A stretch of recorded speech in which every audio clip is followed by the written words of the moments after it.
Good evening to all of you and welcome to all of you in BPSC concept वाला। कैसे हैं आप लोग? होप सो सभी अच्छे होंगे, पढ़ाई भी काफ़ी बेहतर चल रही होगी। हम लोगों की सेशन जो चल रही है वो है पूरी एक कंप्लीट फ्रॉम जनवरी से लेकर के नवंबर मंथ तक की आपकी टॉप 50 क्वेश्चंस जो है एवरी मंथ के वो करवाया जा रहा है आपके एग्जामिनेशन को फोकस करते हुए, जो आपकी नेक्स्ट मंथ में होने वाली है। फर्स्ट थिंग तो ये ध्यान रखें। सेकंड थिंग ये है कि आप लोग नए मंथ जैसे भी हम लोग करते जा रहे हैं तो आप लोग प्रीवियस मंथ के एज मच एज रिविजन करने की कोशिश करें। तो चलिए बढ़ते हैं क्लास की ओर, देखते हैं आज की क्लास का मोस्ट टॉप 50 क्वेश्चंस कौन कौन से हैं जो आपके एग्जामिनेशन पॉइंट ऑफ व्यू से काफी महत्वपूर्ण है। तो बढ़ते हैं क्लास की ओर। फर्स्ट क्वेश्चन है आपका, फर्स्ट क्वेश्चन है सोअरिंग ईगल अभ्यास कौन सा देश आयोजित करता है? Okay, first question, which country conduct soaring eagle exercise? Bharat, USA, दक्षिण कोरिया, ऑस्ट्रेलिया। ओके, तो देखते हैं इसका राइट आंसर क्या हो जाएगा। इसका राइट आंसर क्या होगा? कौन सी किस देश के द्वारा किया जा रहा है यह अभ्यास, कौन सा देश आयोजित करता है? तो इसका राइट आंसर हो जाएगा option C is your right answer, दक्षिण कोरिया। दक्षिण कोरिया के अभ्यास जो इंडिया के साथ वो कर रहा है, क्या नाम है उसका? सोअरिंग ईगल अभ्यास। इसके अलावा भी हम लोग अन्य महत्वपूर्ण अभ्यास को भी देखेंगे। हम लोगों ने प्रीवियस जो क्लासेस हुई है उसमें भी बहुत सारे अभ्यास को हम लोगों ने एक बार क्या किया है, गो थ्रू किया है। तो यहाँ पर देखते हैं और कौन कौन से इसके अलावा और अभ्यास हैं जो कि आपके मतलब लगातार एग्जामिनेशन में पूछे जाते हैं इससे। और एक कुछ ऐसे नाम भी होते हैं जो फिक्स्ड होते हैं मंथ में, जैसे भारत अमेरिका के साथ है एक फिक्स्ड नाम हो गया, या भारत चाइना के साथ फिक्स्ड नाम है। तो इसको तो ध्यान रखना ही रखना है। इसके अलावा कुछ अलग से अगर मिले, जैसे दक्षिण कोरिया का थोड़ा अलग नाम है ना, सोअरिंग ईगल अभ्यास। नाउ तो चलिए देखते हैं भारत और अगर पूछा जाए भारत और अमेरिका के बीच में, ठीक है, आप यहाँ यूएसए देख रहे हैं, भारत और अमेरिका के साथ जो अभ्यास की जाती है वो किस नाम से जानी जाती है? वज्र प्रहार के नाम से। ओके, भारत अमेरिका वज्र प्रहार के नाम से यह एक्सरसाइज जो है जानी जाती है। इसके अलावा अगर बात की जाए कि भारत और आपका चाइना, ओके, यानी भारत चीन के बीच में जो अभ्यास की जाती है उसको किस नाम से जाना जाता है? Hand in hand. Okay, hand in hand.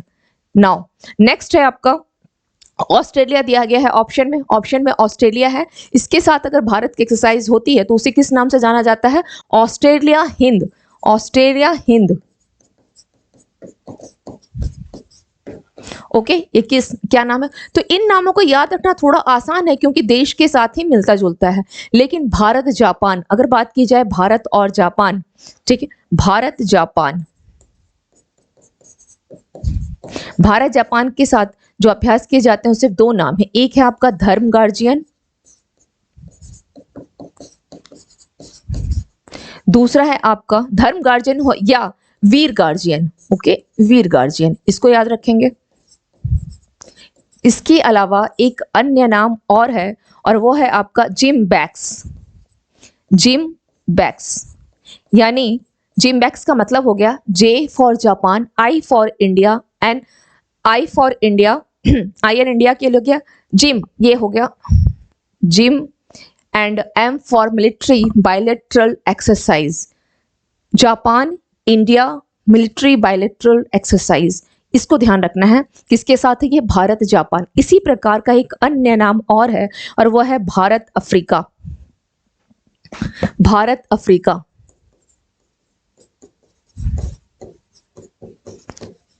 यानी वो किस नाम से जाना जाता है?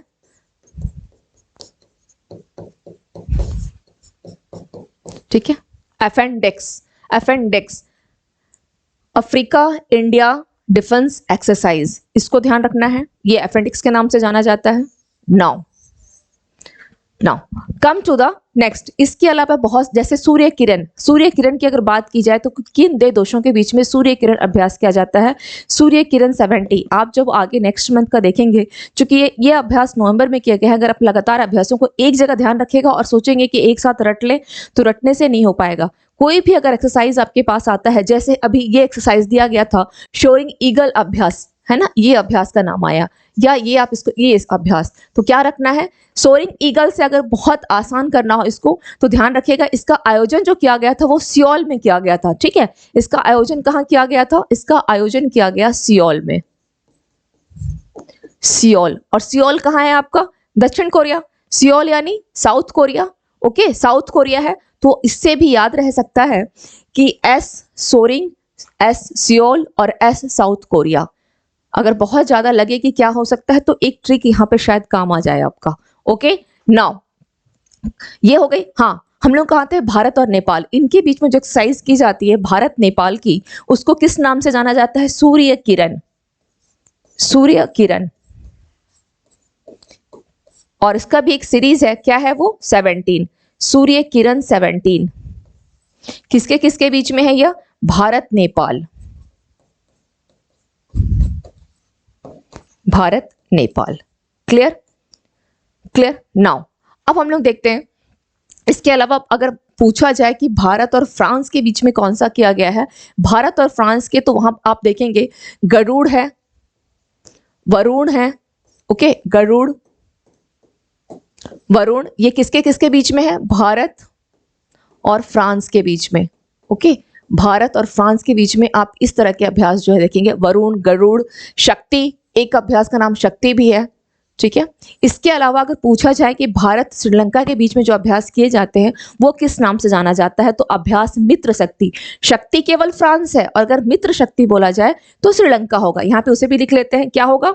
अगर मित्र शक्ति बोला जाए तो भारत श्रीलंका। क्या है यह? मित्र शक्ति है, मित्र शक्ति, मित्र शक्ति, ठीक है। तो शक्ति और मित्र शक्ति दोनों को ध्यान रखना है। होप सो जितना कोशिश करते हैं हम लोग कि एज मच एज हम लोग लिख सकें, याद रहे हम लोगों को, क्योंकि वन ऐसे रटने से इसका काम नहीं चलने वाला। जब भी आए तो केवल उसका एक ही तरीका है, जितना लिखेंगे उतना आपको याद रह जाएगा। Now come to the next question, come to the next question, देखते हैं क्या है।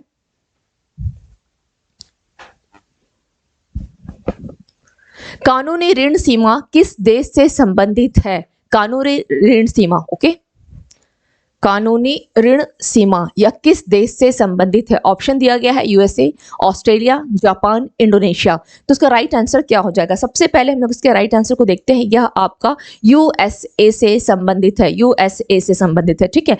कानूनी ऋण सीमा या इसे बोला जाता है उधार सीमा भी इसे कहा जाता है, उधार सीमा, उधार सीमा, ओके, इस नाम से भी इसको जाना जाता है। उधार सीमा मतलब क्या होता है? मतलब अधिक से अधिक, अगर आप देखेंगे इसमें एक कर सकते हैं कि वो अधिकतम, यहाँ पे कर सकते हैं डॉलर राशि, अधिकतम डॉलर राशि, ओके, अधिकतम डॉलर राशि जो एक क्या करती है, ये अधिकतम डॉलर राशि क्या करती है? ये उधार देती है। किसको? एक बैंक किसी उधारकर्ता को उधार दे सकता है। अधिकतम डॉलर राशि जो एक बैंक किसी अन्य बैंक को क्या करता है? यह उधार देता है, उधारकर्ता को उधार दे सकता है, उधारकर्ता को उधार दे सकता है। कौन? एक बैंक किसी अन्य बैंक को, ठीक है। यह वो अधिकतम, यानी कानूनी ऋण सीमा क्या हो गई? अधिकतम, या जैसे उधार सीमा भी बोलते हैं, अधिकतम डॉलर राशि है जो एक बैंक किसी उधारकर्ता को क्या करता है? दे सकता है, किसी उधारकर्ता को दे सकता है, ठीक है। ये केवल समझने के लिए, हालांकि आपके एग्जाम में हो सकता है कि आपके इकोनॉमिक्स में पूछ ले जीएस में कि कानूनी ऋण सीमा क्या है, तो बस एक बैंक मैक्सिमम डॉलर राशि, क्योंकि डॉलर क्यों है, इसका संबंध किससे है? यूएसए से है, तो डॉलर ही होगा। और एक क्वेश्चन यहाँ बन सकता है कि इसकी जो सीमाएं हैं, ओके, उधार की जो सीमाएं हैं, इसको कंट्रोल कौन करता है? उधार की सीमाएं, यानी इसकी सीमाओं को, सीमाएं, ठीक है, किसके द्वारा कंट्रोल है? मुद्रा नियंत्रक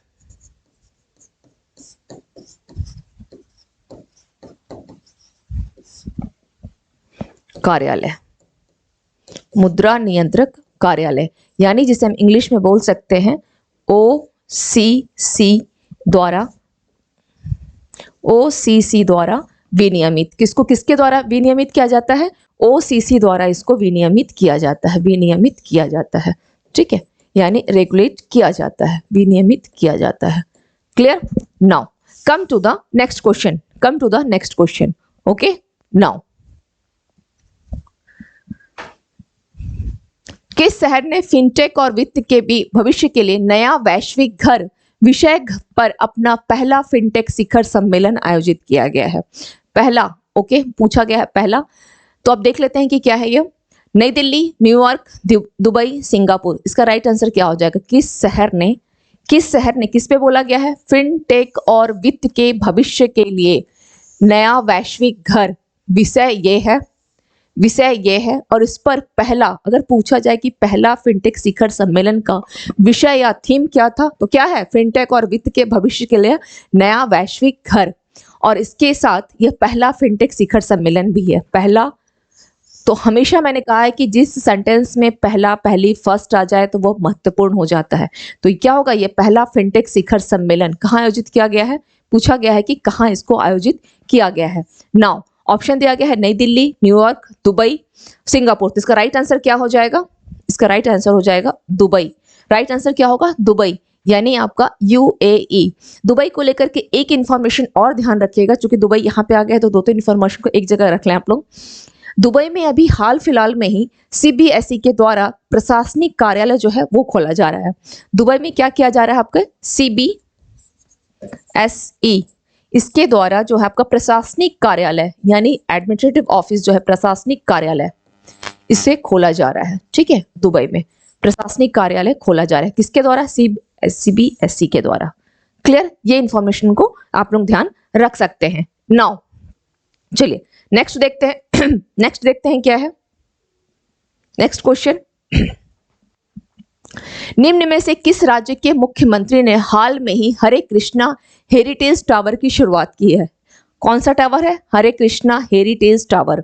okay, Hare Krishna heritage tower. Now option दिया गया है महाराष्ट्र, दिल्ली, तेलंगाना, कर्नाटक। तो इसका राइट आंसर क्या हो जाएगा?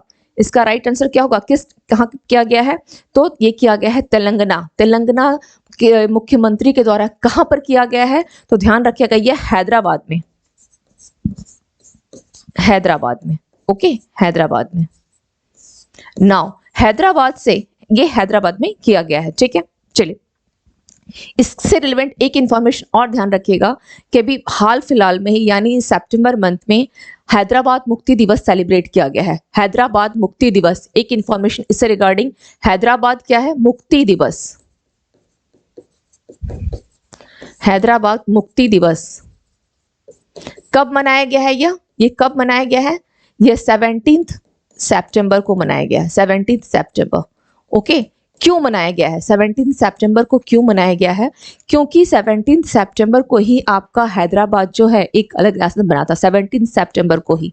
ओके, भारतीय संघ में ऐड कब हुआ था? ये भारतीय संघ के 17 सितंबर इन 1948, इन 1948 में। ओके, 1948 में ये अलग हो गया था। तो इसलिए बोला गया है कि हैदराबाद क्या है? यह मुक्ति दिवस जो सेलिब्रेट किया गया। इसके साथ एक अन्य राज्य भी है, वह भी सेलिब्रेट करता है और वह है आपका कर्नाटका। ओके, इसके साथ साथ एक अन्य राज्य है वो भी सेलिब्रेट करता है और कौन है वो?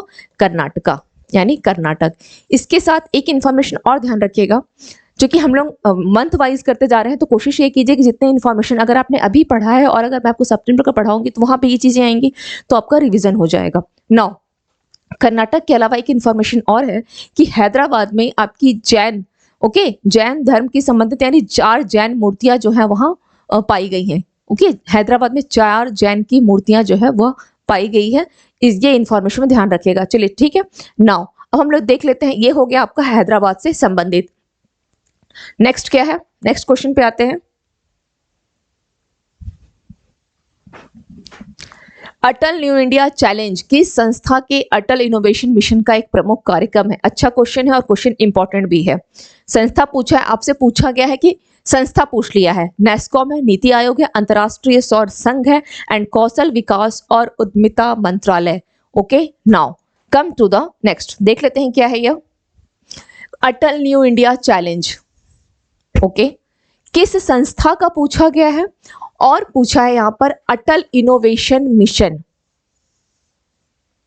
के प्रमुख कार्यक्रम हैं। तो हमारा आंसर क्या हो जाएगा? और आंसर होगा हमारा बी, नीति आयोग। नीति आयोग।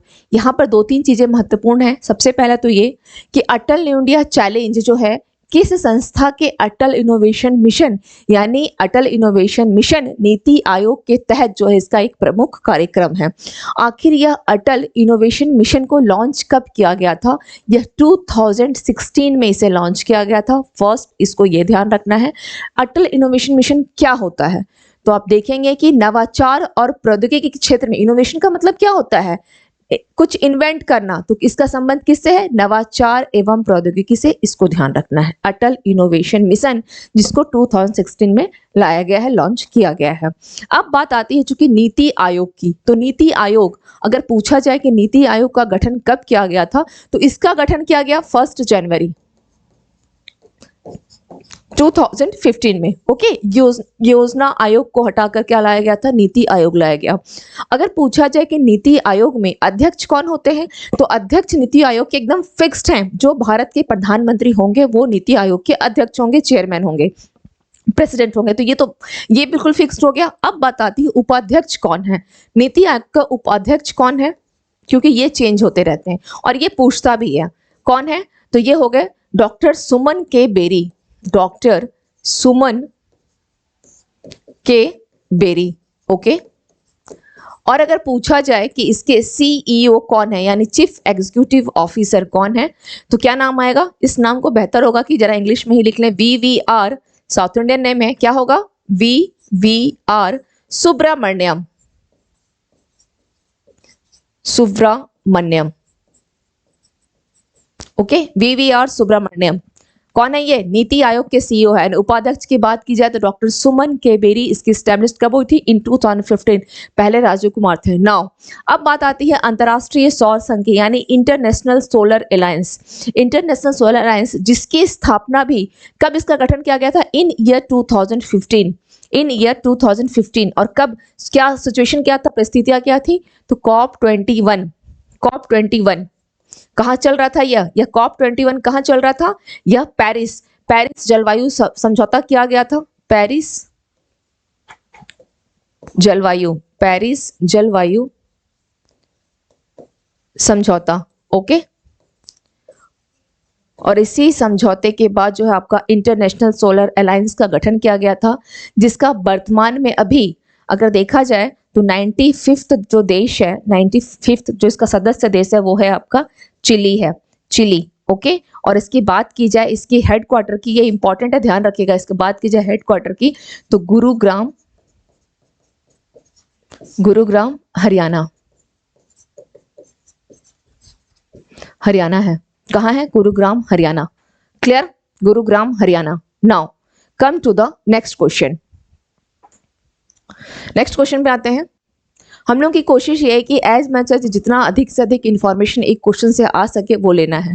वैश्विक आयुर्वेद महोत्सव के 5th संस्करण यानी 5th एडिशन का मेजबान कौन सा शहर रहा है? चलिए, वैश्विक आयुर्वेद महोत्सव है, ये आयुर्वेद का महोत्सव है, यानी कह सकते हैं global Ayurveda festival. Okay, global Ayurveda festival का जो 5th एडिशन है उसका मेजबान कौन सा शहर रहा है? चेन्नई, तिरुवनंतपुरम, पुणे, मैसूर। तो इसका मेजबान कौन सा शहर रहेगा? तिरुवनंतपुरम। क्या होगा इसका राइट आंसर? क्वेश्चन नंबर 6 का क्या होगा? क्वेश्चन नंबर 6 का राइट आंसर क्या होगा? Thiruvananthapuram. B is your right answer, Thiruvananthapuram. यहाँ पे एक चीज ध्यान रखिएगा कि आयुर्वेद जो महोत्सव है ये, ठीक है, ये तो एक महोत्सव हो गया जो फेस्टिवल सेलिब्रेट किया जाएगा, और ये अभी दिसंबर में किया जाएगा। मेजबानी कर रहा है, ठीक है, लेकिन दिसंबर में करेगा। 1 से 5 तक आई थिंक इसका है मेजबानी करने का, तिरुवनंतपुरम का। लेकिन अभी इन दिनों न्यूज में आपको आयुर्वेद को लेकर के काफी चर्चाएं जो है की जा रही है। जैसे आयुर्वेद चिकित्सकों के द्वारा, जैसे यहाँ पर चलिए ये आयुर्वेद है, तो आयुर्वेद जो भी चिकित्सक हैं इनके द्वारा, आयुर्वेद चिकित्सकों के द्वारा, ठीक है, तो ज्यादा अच्छे से याद रह जाएगा ये, आयुर्वेद चिकित्सक। ओके, इनके द्वारा क्या किया जा रहा है? नवाचार यानी इनोवेशन को बढ़ावा देने के लिए, ठीक है, इनोवेशन को बढ़ावा देने के लिए एक शुरू क्या की गई है? अग्नि पहल की शुरुआत की गई है। वेरी वेरी इंपॉर्टेंट, अग्नि पहल की शुरुआत की गई है। किसके द्वारा? आयुर्वेद चिकित्सकों के द्वारा नवाचार को बढ़ावा देने के लिए अग्नि एक पहल है जिसकी शुरुआत की गई है। और अगर पूछा जाए कि इस अग्नि का फुल फॉर्म क्या है, अग्नि का फुल फॉर्म क्या है, ठीक है, अग्नि, तो इसको आप लोग राइट डाउन करें। A for Ayurveda, okay, A for Ayurveda, G for gyan, N for आपका नैपुण्य,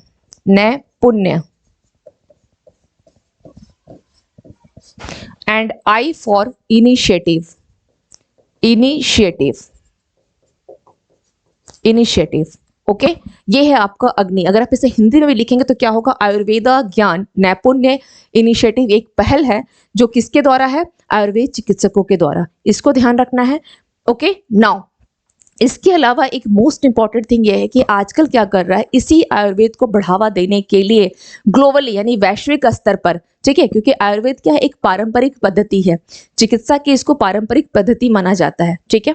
चलिए, तो इससे क्या किया गया है, आयुष मंत्रालय प्लस WHO के बीच में एक समझौता किया गया। हालांकि ये समझौता इन 2016 में भी किया गया था, फिर 2017 में किया गया एंड राइट नाउ 2023 में भी समझौता किया गया है। तो उसका क्या मोटो क्या, अगर WHO इसमें आ रही है समझौता करने के लिए, तो उसका उद्देश्य क्या हो सकता है, ताकि आयुर्वेद की जो पद्धति है उसको वैश्विक स्तर पर लेकर के जाने की, है ना। आयुर्वेद आजकल आप देख रहे हैं, जब से कोरोना का टाइम आया, हर कोई जो योगा से दूर थे तो क्या किया, अब मोस्ट ऑफ द कह सकते हैं कि पीपल जो है योगा करते हैं, है ना। अधिकांश घरों में आप देखेंगे कि योगा किया जाता है, एटलीस्ट 10 मिनट्स हो गया, 20 मिनट्स हो गया, तो टाइम देना चाहिए और ये सही है। तो इससे क्या होगा कि आपकी जो हेल्थ इश्यूज है, हम लोग क्या करते हैं, केवल मेडिसिन मेडिसिन मेडिसिन नहीं, जुकाम हो तुलसी का काढ़ा बना के पी लें, तो ये सब एक पारंपरिक पद्धति रही, ये सब चिकित्सा की एक पारंपरिक पद्धति थी जो ज्यादा बेस्ट था भी। तो इसलिए किया गया कि नहीं, आयुर्वेद को क्या किया जाए, अब जो सरकार चला रही है राष्ट्रीय स्वास्थ्य मिशन, उसमें इसकी एक मुख्य भूमिका में लाने के लिए, और ये केवल राष्ट्रीय स्वास्थ्य मिशन ही नहीं, इसको ग्लोबल स्तर पे लेकर के जाया जा रहा है, वैश्विक, तभी WHO ने समझौता किया भी है। तो ध्यान रखिएगा, आयुर्वेद का इन दिनों बहुत ज्यादा चर्चा में चल रहा है। 2-3 इंपॉर्टेंट चीजें हैं, अग्नि ध्यान रखना है, इसके साथ एक इंपॉर्टेंट और आएगा, और वह है किसके किसके बीच में समझौता हुआ है आयुर्वेद को लेकर के, और किस मंत्रालय का, मंत्रालय कौन सा, आयुष मंत्रालय। ओके, कौन सा मंत्रालय, आयुष, और किसके किस बीच में समझौता हुआ है, आयुष मंत्रालय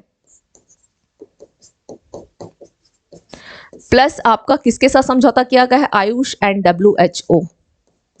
WHO, इन दोनों के बीच में समझौता जो है किया गया है। फर्स्ट टाइम इनके बीच में समझौता कब हुआ था, फर्स्ट टाइम किया गया था इन 2016, इन 2017 एंड राइट नाउ इन 2023। अगर आप यहाँ पे देखेंगे आयुष को अगर हम थोड़ा सा और ड्राइव करें तो आयुष में क्या होता है, A for Ayurveda, Y stands for what, Unani, yoga, U stands for your Unani and S for Siddha, H for homeopathy. Okay, तो इसके लिए यानी क्या किया गया है, इसको वैश्विक स्तर पे ले जाने के लिए इस पद्धति को, पारंपरिक पद्धति को पुनः लाना है, इसके लिए समझौता किया गया है। और यही है आपका आयुर्वेद चिकित्सक, बहुत ज्यादा इन दोनों लगातार चर्चा में चल रहा है। और तिरुवनंतपुरम इस बार क्या कर रहा है, इसके 5th एडिशन की मेजबानी करने जा रहा है, 5th edition Thiruvananthapuram. Now come to the next question. निम्नतम में से किस राज्य में स्थित तुलजा भवानी मंदिर में आश्रम के लिए ड्रेस कोड लागू हुआ है, पश्चिम बंगाल, तेलंगाना, महाराष्ट्र, उत्तर प्रदेश। तुलजा भवानी मंदिर, ओके, तुलजा भवानी मंदिर पूछा गया है किस राज्य में, सवाल ये पूछा गया है, और मंदिर का नाम क्या दिया गया है, तुलजा भवानी मंदिर में किसके लिए है, आश्रम के लिए ड्रेस कोड लागू हुआ है। तो इसमें ज्यादा विशेष जाने की आवश्यकता नहीं है, केवल इतना ध्यान रखना कि किस राज्य का है, तो ये महाराष्ट्र का है, महाराष्ट्र का।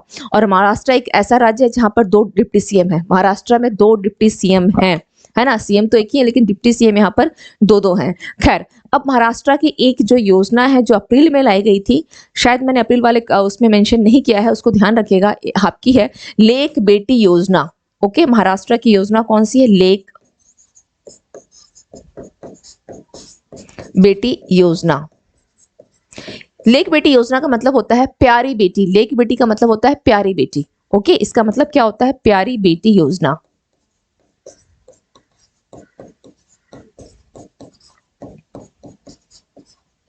नाउ अब बात की जा रही है कि इसके तहत क्या किया जा रहा है कि जिन बच्चों का जन्म 1 अप्रैल, कब से बताया जा रहा है, जन्म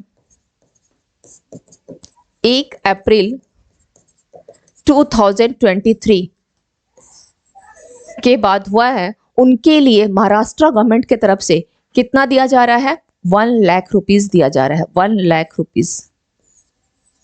ठीक है, 1 लाख रुपीस क्यों दिया जाएगा, उनके अच्छी देखभाल के लिए, या फिर एक कह सकते हैं कि गवर्नमेंट जो है, आप देखते ही हैं कन्या भ्रूण हत्या है ना, बहुत ज्यादा सब इस चीजें हैं, तो गवर्नमेंट इसको क्या कर रही है, जिन बच्चों के जन्म के ऊपर 1 लाख रुपया देगी फर्स्ट जब वो एडमिशन क्लास 1 में ले रही हैं, या जन्म के समय 5,000 मिलेगा, क्लास 1 के एडमिशन में 5,000, इस तरह से करते हुए 18 ईयर्स जब हो जाएगा तब उसके ऊपर पूरा अमाउंट जो आपको पूरा 1 लाख रुपीज जो है वो दे दिया जाएगा। एक मुश्त राशि नहीं दी जा रही है, एट ए टाइम 1 लाख नहीं दिया जाएगा, वो इंस्टॉलमेंट में दिया जाएगा। Now come to the next देख लेते हैं। हाल ही में किस राज्य या केंद्र शासित प्रदेश ने जग नानकू चेबुदम कार्यक्रम जो है इसका शुभारंभ किया है? अब नाम ऐसा है तो इतना तो पता ही है कि किसी साउथ का ही होगा। क्या क्या नाम दिया गया है? तमिल है, आंध्र प्रदेश है, कर्नाटक है एंड लद्दाख है। ये लद्दाख है। ओके, ये लद्दाख है। चलिए,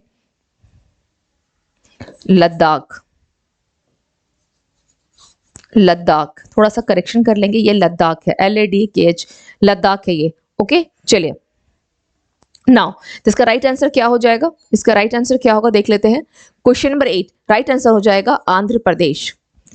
आंध्र प्रदेश में इस योजना का जो क्या कह सकते हैं, इसका शुभारंभ किया गया है। ठीक है, आंध्र प्रदेश में जगन्नाकू चेबुदम कार्यक्रम का शुभारंभ किया गया है। दूसरी चीज, आंध्र प्रदेश अभी रिसेंटली अगर बोला जाए, क्योंकि अभी एक सर्वे दिया गया जो बुनियादी आपके खाद्य वस्तुएं हैं उनके ऊपर एक सर्वे किया गया था 26 नवंबर को। तो उसमें क्या किया बताया गया है कि अंडा के प्रोडक्शन में आंध्र प्रदेश जो है सबसे अधिक है। किसमें? अंडा के प्रोडक्शन में सबसे ज्यादा अंडा का उत्पादन में आपका आंध्रा जो है यह टॉप पर बना हुआ है।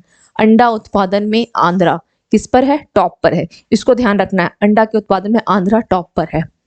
ठीक है, Andhra Pradesh. Now come to the next question.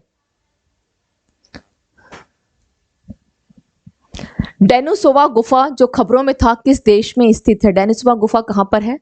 Turki, Greece, रूस, USA। तो इसका राइट आंसर क्या हो जाएगा? पूछा गया है डेनिसोवा गुफा कहां पर है? ये रूस में है। रूस में है। ठीक है, रूस का एक्चुअली रूस का ये एक प्रागैतिहासिक गुफा है। किस प्रकार का गुफा है? प्रागैतिहासिक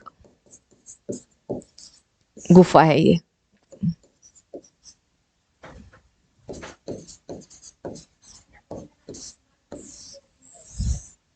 ठीक है, कहां पर है ये? अल्ताई पर्वत, अल्ताई पर्वत, साइबेरिया।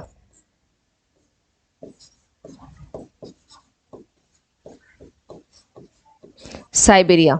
ओके, इसको ध्यान रखिएगा, Siberia. Now come to the next. राष्ट्रीय बाघ संरक्षण प्राधिकरण यानी NTCA द्वारा गठित चीता परियोजना संचालन समिति के अध्यक्ष कौन है? किसका बोला गया है? चीता परियोजना संचालन समिति के अध्यक्ष कौन है? ऑप्शन दिया गया है रविंद्र यादव, राजेश गोपाल, के कस्तूरीरंगन, मजहर अहमद। ओके,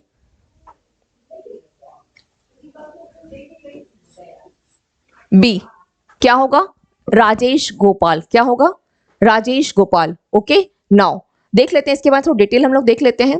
राष्ट्रीय बाघ संरक्षण प्राधिकरण के द्वारा गठित चीता परियोजना संचालन समिति के अध्यक्ष कौन है? राजेश गोपाल है। अब सबसे पहला सवाल कि आखिर ये चीता परियोजना का गठन कब किया गया? चीता परियोजना का गठन कब किया गया था?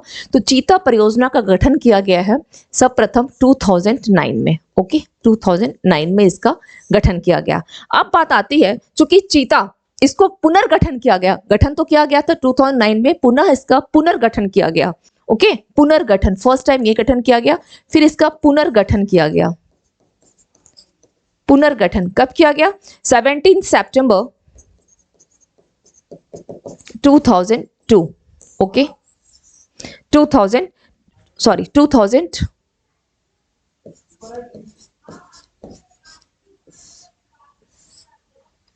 ओके 2022 इसका पुनर्गठन किया गया। एक्चुअली हुआ क्या था इन 1952 पूरी कहानी इसकी जान लें। 1952 में क्या हो गया था? बोला गया था इन 1952 में चीता को क्या कर दिया गया था? विलुप्त घोषित कर दिया गया था। विलुप्त, ठीक है, विलुप्त घोषित कर दिया गया था। ओके, चलिए अब लेकिन जब इसका पुनर्गठन किया गया 17 सितंबर 2022 में, तो क्या किया गया? चीतों का आयात किया गया। इसका पुनर्गठन के बाद चीता आयात किया गया। चीता आयात किया गया। ठीक है, और यह आयात कहां से किया गया? कहां से किया गया? तो दो नाम ध्यान रखिएगा, नामीबिया, क्योंकि नामीबिया की सरकार के साथ समझौता किया गया। ठीक है, इस सरकार के साथ समझौता किया गया। और दूसरा है आपका अफ्रीका, दक्षिण अफ्रीका। ओके, दक्षिण अफ्रीका।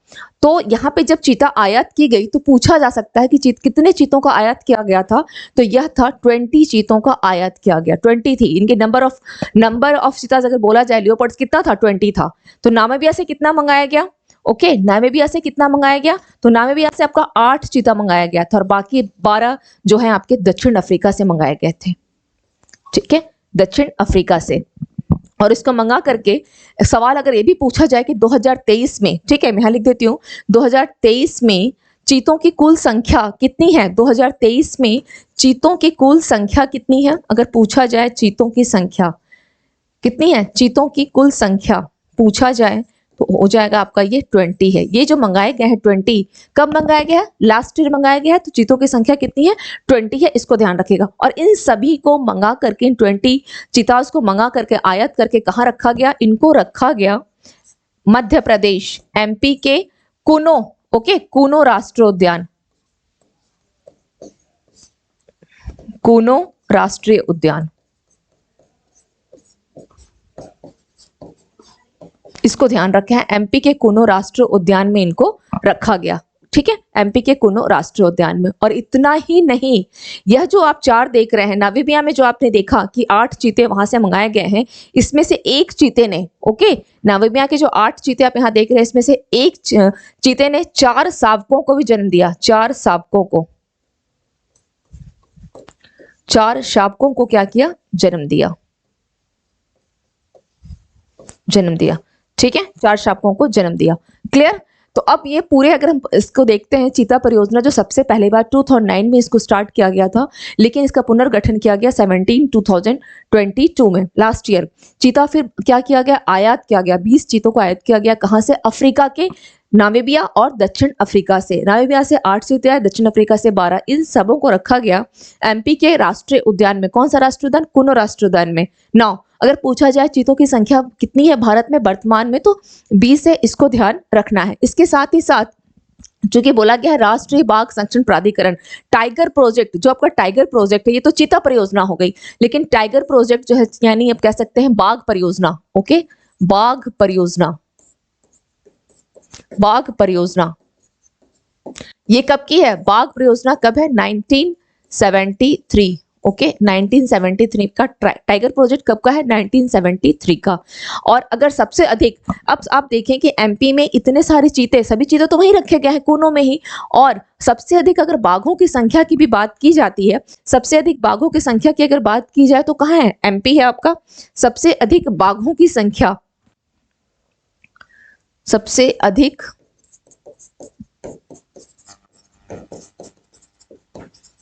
बाघों की संख्या, क्योंकि यहां से जहां सवाल बनते हैं बस उसको ध्यान रखना है, बाघों की संख्या कहां पर है, तो यह आपका एमपी है। एमपी में सबसे अधिक बाघ है, एमपी। नेक्स्ट कौन सा है, नेक्स्ट आपका कर्नाटका, नेक्स्ट एंड थर्ड आपका उत्तराखंड है, थर्ड आपका उत्तराखंड है। नाउ इसके साथ ही ये भी ध्यान रखना है कि सबसे अधिक वनों की संख्या, अगर वन, फॉरेस्ट बोला जाए, वनों की संख्या,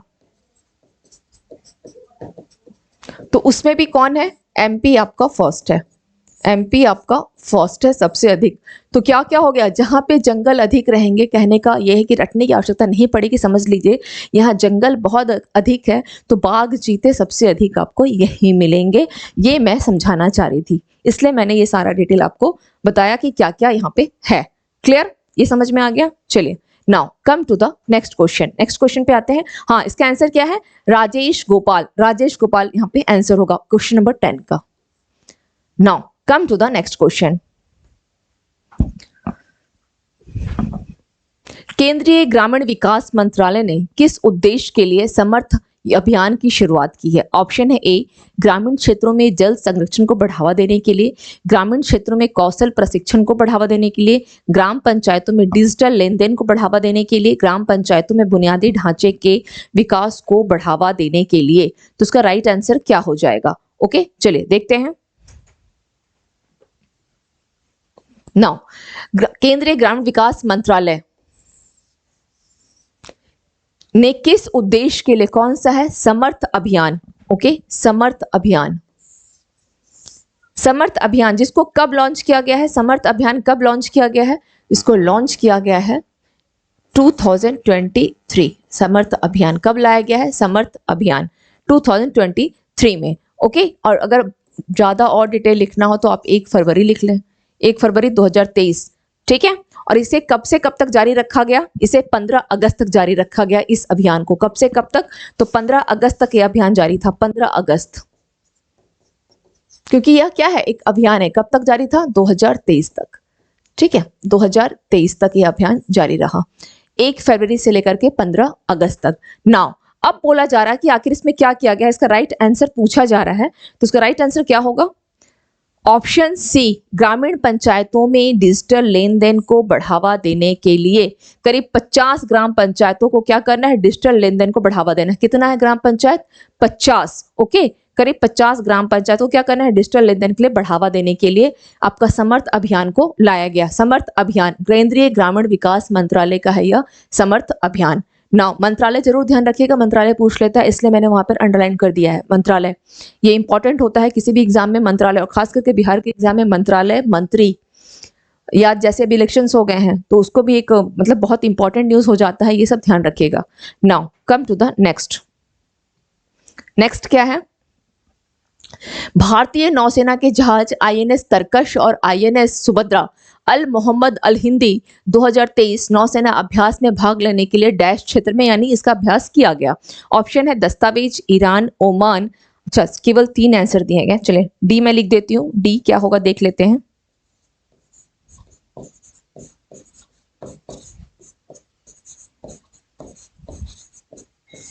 ओके, डी, तो इसका राइट आंसर क्या हो जाएगा, इसका राइट आंसर डी होगा, राइट आंसर इसका डी होगा। अगर सोचिए मैं कुछ और भी लिख सकती थी लेकिन मैंने सऊदी अरब लिखा क्योंकि इसका वही आंसर था जो यहाँ मेंशन नहीं है, तो सऊदी अरब में किया गया है। किसके किसके बीच में सऊदी अरब में किया गया है, यह आईएनएस तरकश, INS Subhadra, Al Mohammed Al Hindi नौसेना अभ्यास। इस नौसेना का नेवी एक्सरसाइज का नाम क्या है, आपने जहां भी लिखा, अभी हमने कुछ एक्सरसाइज को, सबसे फर्स्ट क्वेश्चन एक्सरसाइज पे बेस्ड था, है ना, सबसे पहला क्वेश्चन, वहां पे हम लोगों ने बहुत सारे जो एक्सरसाइज है उसको लिखे हैं, उसमें एक और ऐड और कर दें, क्या नाम है वो, अल मोहम्मद अल हिंदी, अल मोहम्मद अल हिंदी 2023 नौसेना अभ्यास, इसको भी आप लोग क्या करें, शामिल कर दें, ठीक है। अल मोहम्मदी क्या है, यह अल मोहम्मद अल हिंदी कहाँ की है, सऊदी अरब की है। वेरी वेरी इंपॉर्टेंट, इसको कर लें क्योंकि नाम ऐसे ही देगा 3-4 नाम और कंफ्यूजन होगा कि अच्छा कोई ऐसा नाम था सऊदी अरब, ईरान,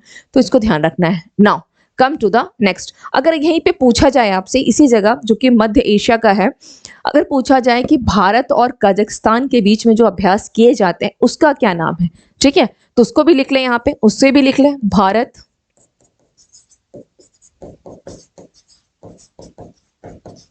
कजाकिस्तान, इनके बीच में जो किया जाता है उसे किस नाम से जाना जाता है, काजिंद, काजिंद के नाम से। इसके अलावा भारत उज्बेकिस्तान, उज्बेकिस्तान, इसे किस नाम से जाना जाता है, तो ये हो गया आपका दस्तलिक, दस्तलिक। एक्चुअली यहाँ पे दस्तावेज है इसलिए ध्यान रखिएगा कि ऐसे ही कुछ नाम आपको एग्जाम में भी देगा कंफ्यूज करने के लिए। क्या होगा, दस्तलिक हो गया, काजिंद हो गया, अल मोहम्मद अल हिंदी किसके किसके बीच में है, तो भारत और सऊदी अरब के बीच में है। Now come to the next question. Next question क्या है देखते हैं। हाल ही में किस राज्य और केंद्र शासित प्रदेश ने अल्पसंख्यक मामलों का निदेशालय स्थापित किया है, अल्पसंख्यक मामलों का निदेशालय स्थापित किया है किस राज्य या केंद्र शासित प्रदेश ने। ऑप्शन है सिक्किम, नागालैंड, पश्चिम बंगाल, उड़ीसा। तो इसका राइट आंसर क्या हो जाएगा, इसका राइट आंसर हो जाएगा नागालैंड, नागालैंड, ओके, नागालैंड होगा। अभी क्या हुआ था, नागालैंड की एक स्टोरी और है कि नागालैंड में एक वारसोई गांव है, ठीक है, नागालैंड में क्या है, एक वारसोई गांव है, वनसोई, इस गांव में वनसोई गांव, ठीक है, नागालैंड की एक वनसोई गांव है। इस गांव में महिलाओं को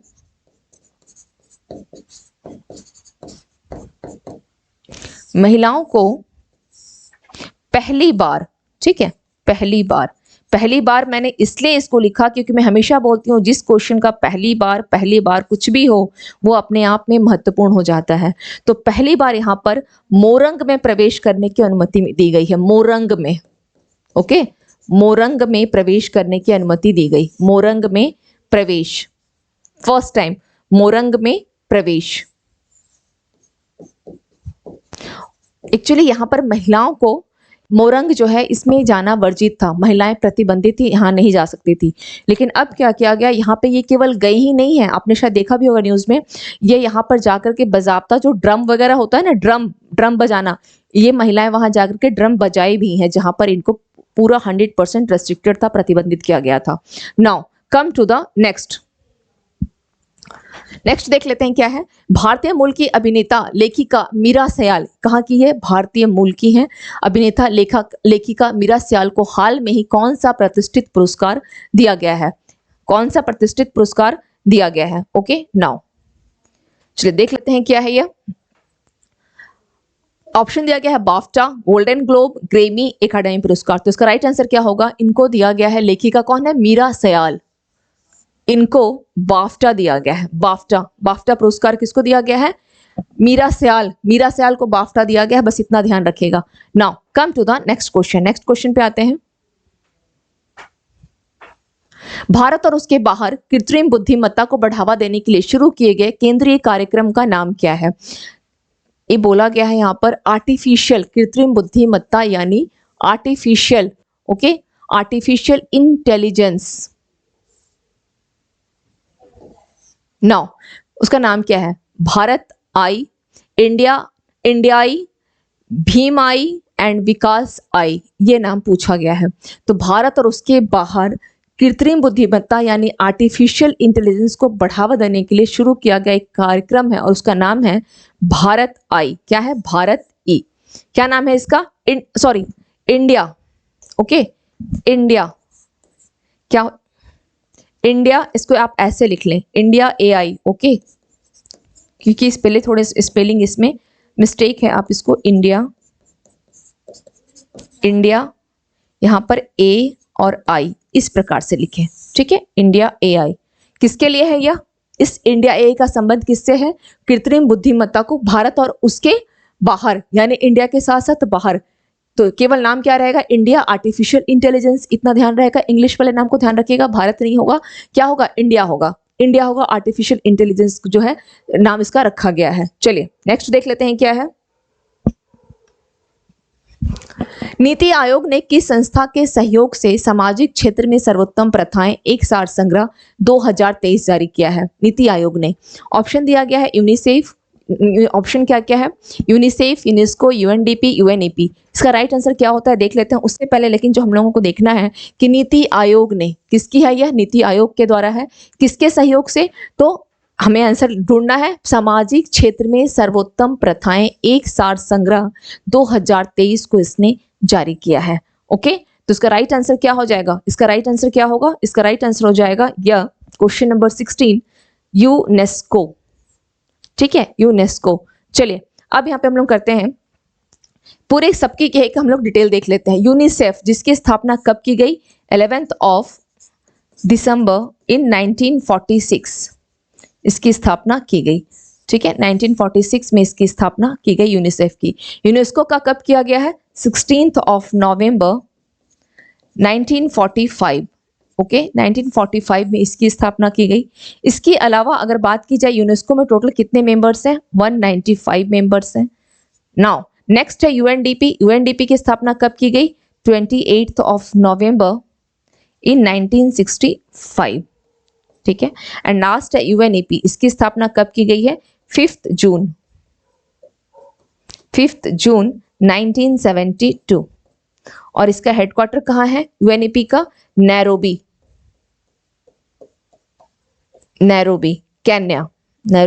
केन्या इसकी हेडक्वार्टर है। ओके, ये कुछ इंफॉर्मेशन हैं जो हमेशा कभी कभी एग्जाम में पूछता रहता है। यूनिसेफ पूछ लेगा या यूनेस्को पूछ लेगा, UNDP पूछ लेगा, UNEP पूछ लेता है कि इसका एस्टेब्लिश्ड कब हुआ है, कब ये एस्टेब्लिश्ड हुआ है, हेडक्वार्टर कहाँ है, इस प्रकार से ऐसे सवाल जो है लगातार आते रहते हैं। ठीक है, चलिए तो इसका राइट आंसर क्या हो गया, नीति आयोग ने किस संस्था के सहयोग से सामाजिक क्षेत्र में सामाजिक क्षेत्र में सर्वोत्तम प्रथाएं एक सार संग्रह जो है जारी किया है, वो आपका हो जाएगा यूनेस्को के साथ मिलकर। Now come to the next. हाल ही में किस देश ने अपना घरेलू अंतरिक्ष रॉकेट नूरी लॉन्च किया है? नूरी, नूरी क्या है? एक घरेलू अंतरिक्ष रॉकेट है, ये नाम क्या है? नूरी। सबसे पहले नूरी है क्या? तो यह एक अंतरिक्ष घरेलू अंतरिक्ष रॉकेट है, इसको ध्यान रखना है। किसने किया है? Russia, south Korea, Israel, United Arab अमीरात यानी संयुक्त अरब अमीरात, यूएई। तो किसके द्वारा किया गया है नूरी को? किसके द्वारा किया गया है यह नूरी?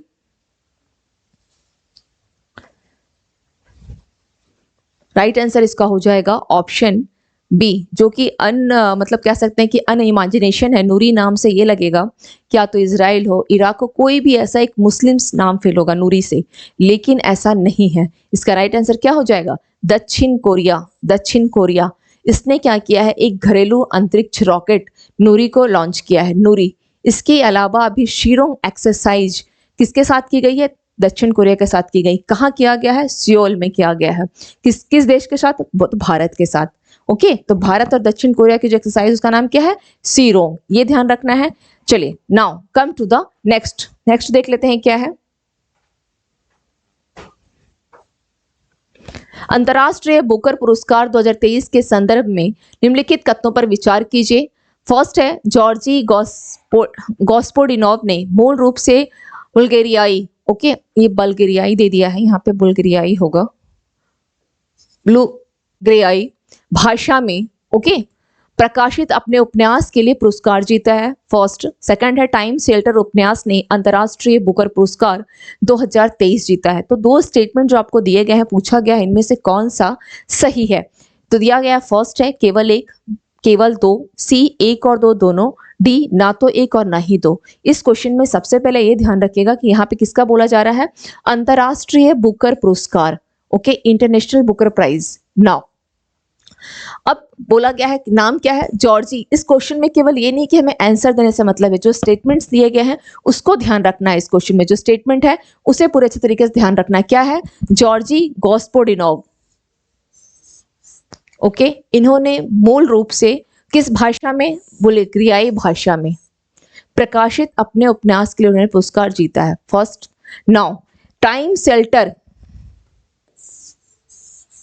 उपन्यास ने अंतरराष्ट्रीय बुकर पुरस्कार 2023 जीता है। तो आपको ध्यान क्या क्या रखना है? जॉर्जी गॉस्पोडिनोव, बुल्गारियाई भाषा और उपन्यास का नाम टाइम शेल्टर। तो हमारा आंसर क्या हो जाएगा? सी इज योर राइट आंसर। दोनों आंसर आपके सही हैं। इसके अलावा अभी क्या दिया गया है? बुकर जो पुरस्कार का अवार्ड भी दिया जा चुका है। तो किसे दिया गया है? बुकर पुरस्कार किसको मिला है?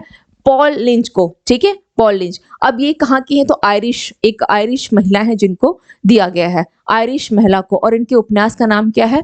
तो पैगंबर सॉन्ग्स के लिए दिया गया है। उपन्यास का नाम क्या है? पैगंबर सॉन्ग्स को। ये 5th आयरिश महिला है जिनको दिया गया है। इससे पहले 2018 में ही दिया गया था, ओके 2018 में। तो आयरिश महिला को भी क्या दिया गया है? Booker prize. तो आपको क्या करना है? जो अंतरराष्ट्रीय बुकर पुरस्कार है उसको भी ध्यान रखना है, और जो बुकर पुरस्कार अभी दिया जा चुका है, अभी हाल फिलहाल में दिया गया है, इन दोनों को एक जगह ध्यान रख लीजिएगा। इनके जो उपन्यास कौन से है इसको लिख लेना है कि पैगंबर सॉन्ग्स के लिए इनको दिया गया है, इनका है टाइम शेल्टर के लिए। थोड़ा सा तो जो आपकी विजिबिलिटी वो क्लियर होनी चाहिए, ऐसा ना हो कि कंफ्यूज हो जाए, ओके इसलिए पहले इसको लिखने के बाद दोनों इन्फॉर्मेशन को एक जगह लिख ले, एक जगह का तैयार कर लीजिएगा दोनों information. Now come to the next. हाल ही में भारतीय सेना ने किस राज्य में निम्नलिखित बुलंद भारत अभ्यास का आयोजन किया है? बुलंद भारत अभ्यास। तो पूछा गया है कि भारतीय सेना ने किस राज्य में। ऑप्शन क्या क्या दिया है? ऑप्शन क्या है? महाराष्ट्र, उत्तर प्रदेश, हिमाचल प्रदेश, अरुणाचल प्रदेश। नाउ अब बात आती है, चूंकि किसका है यह अभ्यास, तो ये है आपका आंसर हो जाएगा अरुणाचल प्रदेश। आंसर क्या हो जाएगा? अरुणाचल प्रदेश, ठीक है अरुणाचल प्रदेश। किस राज्य में उपलब्ध कौन सा अभ्यास है ये? बुलंद भारत अभ्यास। तो अगर आपसे पूछा जाए बुलंद भारत अभ्यास कहाँ किया गया, तो इसका नाम होगा अरुणाचल प्रदेश। क्लियर? नाउ अब अरुणाचल प्रदेश का कुछ इंपॉर्टेंट चीजों को ध्यान रखिएगा। अरुणाचल प्रदेश की 3 जो खाद्य वस्तुएं हैं, 3 खाद्य वस्तु तो नहीं है, 3 वहां की वस्तुओं को दिया गया है GI tag, okay GI tag दिया गया है। कौन कौन से हैं देख लेते हैं। सबसे पहले आप लिखें याक चुरपी। याक चुरपी, ओके, याक चुरपी। खाऊ चावल या खामती चावल, खामती चावल। एंड द अनदर वन, ये क्या हो जाएगा आपका, तांगसा,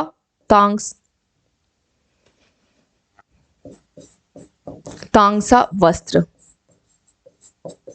ठीक है, इन तीन वस्तुओं को क्या दिया गया है, जीआई टैग दिया गया है, जीआई टैग, जीआई टैग दिया गया है। ओके, जीआई टैग इन तीन को दिया गया है। इसके अलावा और भी बहुत सारी वस्तुओं को दिया गया है, लेकिन अरुणाचल प्रदेश के तीन वस्तुओं को जीआई टैग दिया गया है। यह इंफॉर्मेशन है अरुणाचल प्रदेश के साथ, इसको ध्यान रखना है। ठीक है, इसकी राजधानी कहाँ है, इसकी अगर बात की जाए, चलिए ठीक है, इतना ही काफी है। इसमें और हम लोग अभी डीपली नहीं जाएंगे, क्योंकि आगे इस पे क्वेश्चन आएंगे तो हम वहां भी डिस्कस कर लेंगे इसको। Now come to the next. दक्षिण एशियाई युवा टेबल टेनिस चैंपियनशिप 2023 का मेजबान कौन सा शहर है, ईटानगर, गुवाहाटी, कोलकाता, भुवनेश्वर। कौन सा शहर है, दक्षिण एशियाई युवा टेबल टेनिस चैंपियनशिप 2023 का मेजबानी, ईटानगर, गुवाहाटी, कोलकाता, भुवनेश्वर। तो क्या किया जाएगा इसका आंसर, इसका आंसर हो जाएगा Itanagar. A is your answer, Itanagar. Okay, Itanagar. Now इसके साथ यह ध्यान रखिएगा कि इसमें, इस दक्षिण एशियाई युवा टेबल टेनिस चैंपियनशिप में कौन कौन से देश ने भाग लिया था। चूंकि बोला गया है दक्षिण एशियाई है, तो सबसे पहला क्या नाम आएगा, दक्षिण एशियाई तो कुछ यहीं के देश होंगे ना, तो भूटान इसमें शामिल था, भूटान, भूटान से भूटान हो गया। इसके अलावा भारत हो गया, भारत तो होगा ही, भारत, श्रीलंका, श्रीलंका हो गया, बांग्लादेश एंड मालदीव, मालदीव। ओके, मालदीव। इतने सारे नाम को ध्यान रखना है जो कि दक्षिण एशिया युवा टेबल टेनिस चैंपियनशिप में इन लोगों ने पार्टिसिपेट किया था। Clear. Now come to the next. हाल ही में किस संस्था ने विश्व आर्थिक स्थिति और संभावनाएं रिपोर्ट जारी की है, किस संस्था ने, संयुक्त राष्ट्र यानी यूएन ने, G20, ब्रिक्स, IMF। तो किसने किया है, अगर पूछा जाए तो किसने किया है, विश्व आर्थिक स्थिति और संभावनाएं। ये रिपोर्ट कौन जारी कर सकता है, ये रिपोर्ट कौन जारी कर सकता है, यह रिपोर्ट यूएन के द्वारा दिया गया है, यूएन के द्वारा। क्योंकि इसका संबंध किससे, आपको जितने रेस्ट ऑफ आंसर यहाँ दिख रहे हैं, जैसे G20 हो गया या ब्रिक्स हो गया या आपका कह सकते हैं IMF हो गया, तो पूछा गया है आर्थिक स्थिति और संभावनाएं रिपोर्ट। ये तीनों क्या करती है, तो वित्त देने का काम करती है कि लो पैसा लो, पैसा लो, कोई प्रॉब्लम है तो उसका समाधान ढूंढती है। लेकिन यूएन का काम है, किसने रिपोर्ट दिया है, यूएन ने दिया है। और यूएन की स्थापना कब की गई थी, इसकी स्थापना कब की गई थी, इन 1945। ठीक है, और जब यूएन की स्थापना हुई थी उसी समय आपका IMF का भी स्थापना किया गया है इन 1945 में, यूनाइटेड नेशंस का भी। क्लियर। और इंटरनेशनल जो आपका मॉनेटरी फंड है, इसकी भी स्थापना 1945 में की गई है। नाउ अब बात आती है G20 को लेकर के। तो G20 की स्थापना कब की गई है, 1999 में G20 की स्थापना की गई है। और ब्रिक्स का कब किया गया है, ब्रिक्स का, क्योंकि जब ब्रिक वर्ड था ये BRIC यानी साउथ अफ्रीका इसमें नहीं मिला था, तो यह इसका गठन कब किया गया, इन 2006 में, 2006 में। और दोबारा इसका पुनर्गठन किया गया कब, 2010 में। फर्स्ट टाइम 6 में, सेकेंड टाइम इसका 2010 में पुनर्गठन किया गया। कैसे पुनर्गठन किया गया, क्योंकि इसमें साउथ अफ्रीका एस को जोड़ा गया था, तो वो आपके 2010 में जोड़ा गया था साउथ अफ्रीका को। ओके, साउथ अफ्रीका को 2010 में जोड़ा गया था ब्रिक्स। और इसकी जो अगर बोला जाए सम्मेलन किस रूप में होता है, तो 1 by 1, पहले ब्राजील का होगा फिर रशिया का होगा, इस प्रकार से इसका क्रम जो है यह चलता रहता है इस प्रकार से। नाउ IMF का हमने देख लिया कि 1945 में इसकी भी स्थापना की गई, तो स्थापना वाले ईयर को हमेशा ध्यान रखिएगा। अभी कुछ दिन पहले G20 की प्रेसिडेंसी जो है किसके पास रही है, G20 की प्रेसिडेंसी किसके पास थी, G20 की, तो इसकी प्रेसिडेंसी किसके पास थी, भारत के पास थी, है ना। कब से थी, 1 दिसंबर 2022 एंड कब तक रही, 38 नवंबर। यानी 38 नवंबर का मतलब हो गया आज की तारीख तक, आज की तारीख तक प्रेसिडेंसी किसके पास रही, भारत के पास रही। और अब भारत ने ये प्रेसिडेंसी, यह अध्यक्षता का अधिकार उसने किसको सौंप दिया, तो उसने ब्राजील को सौंप दिया है। तो भारत के बारे में 2023 में किसके पास रहा? भारत के पास। And in year of 2024 it will go to Brazil.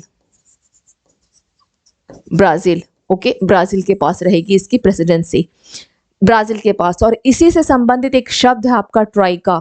ट्राइका जो है इसी से संबंधित भी है, ट्राइका। ओके, मैंने क्लास में बता रखा है ट्राइका।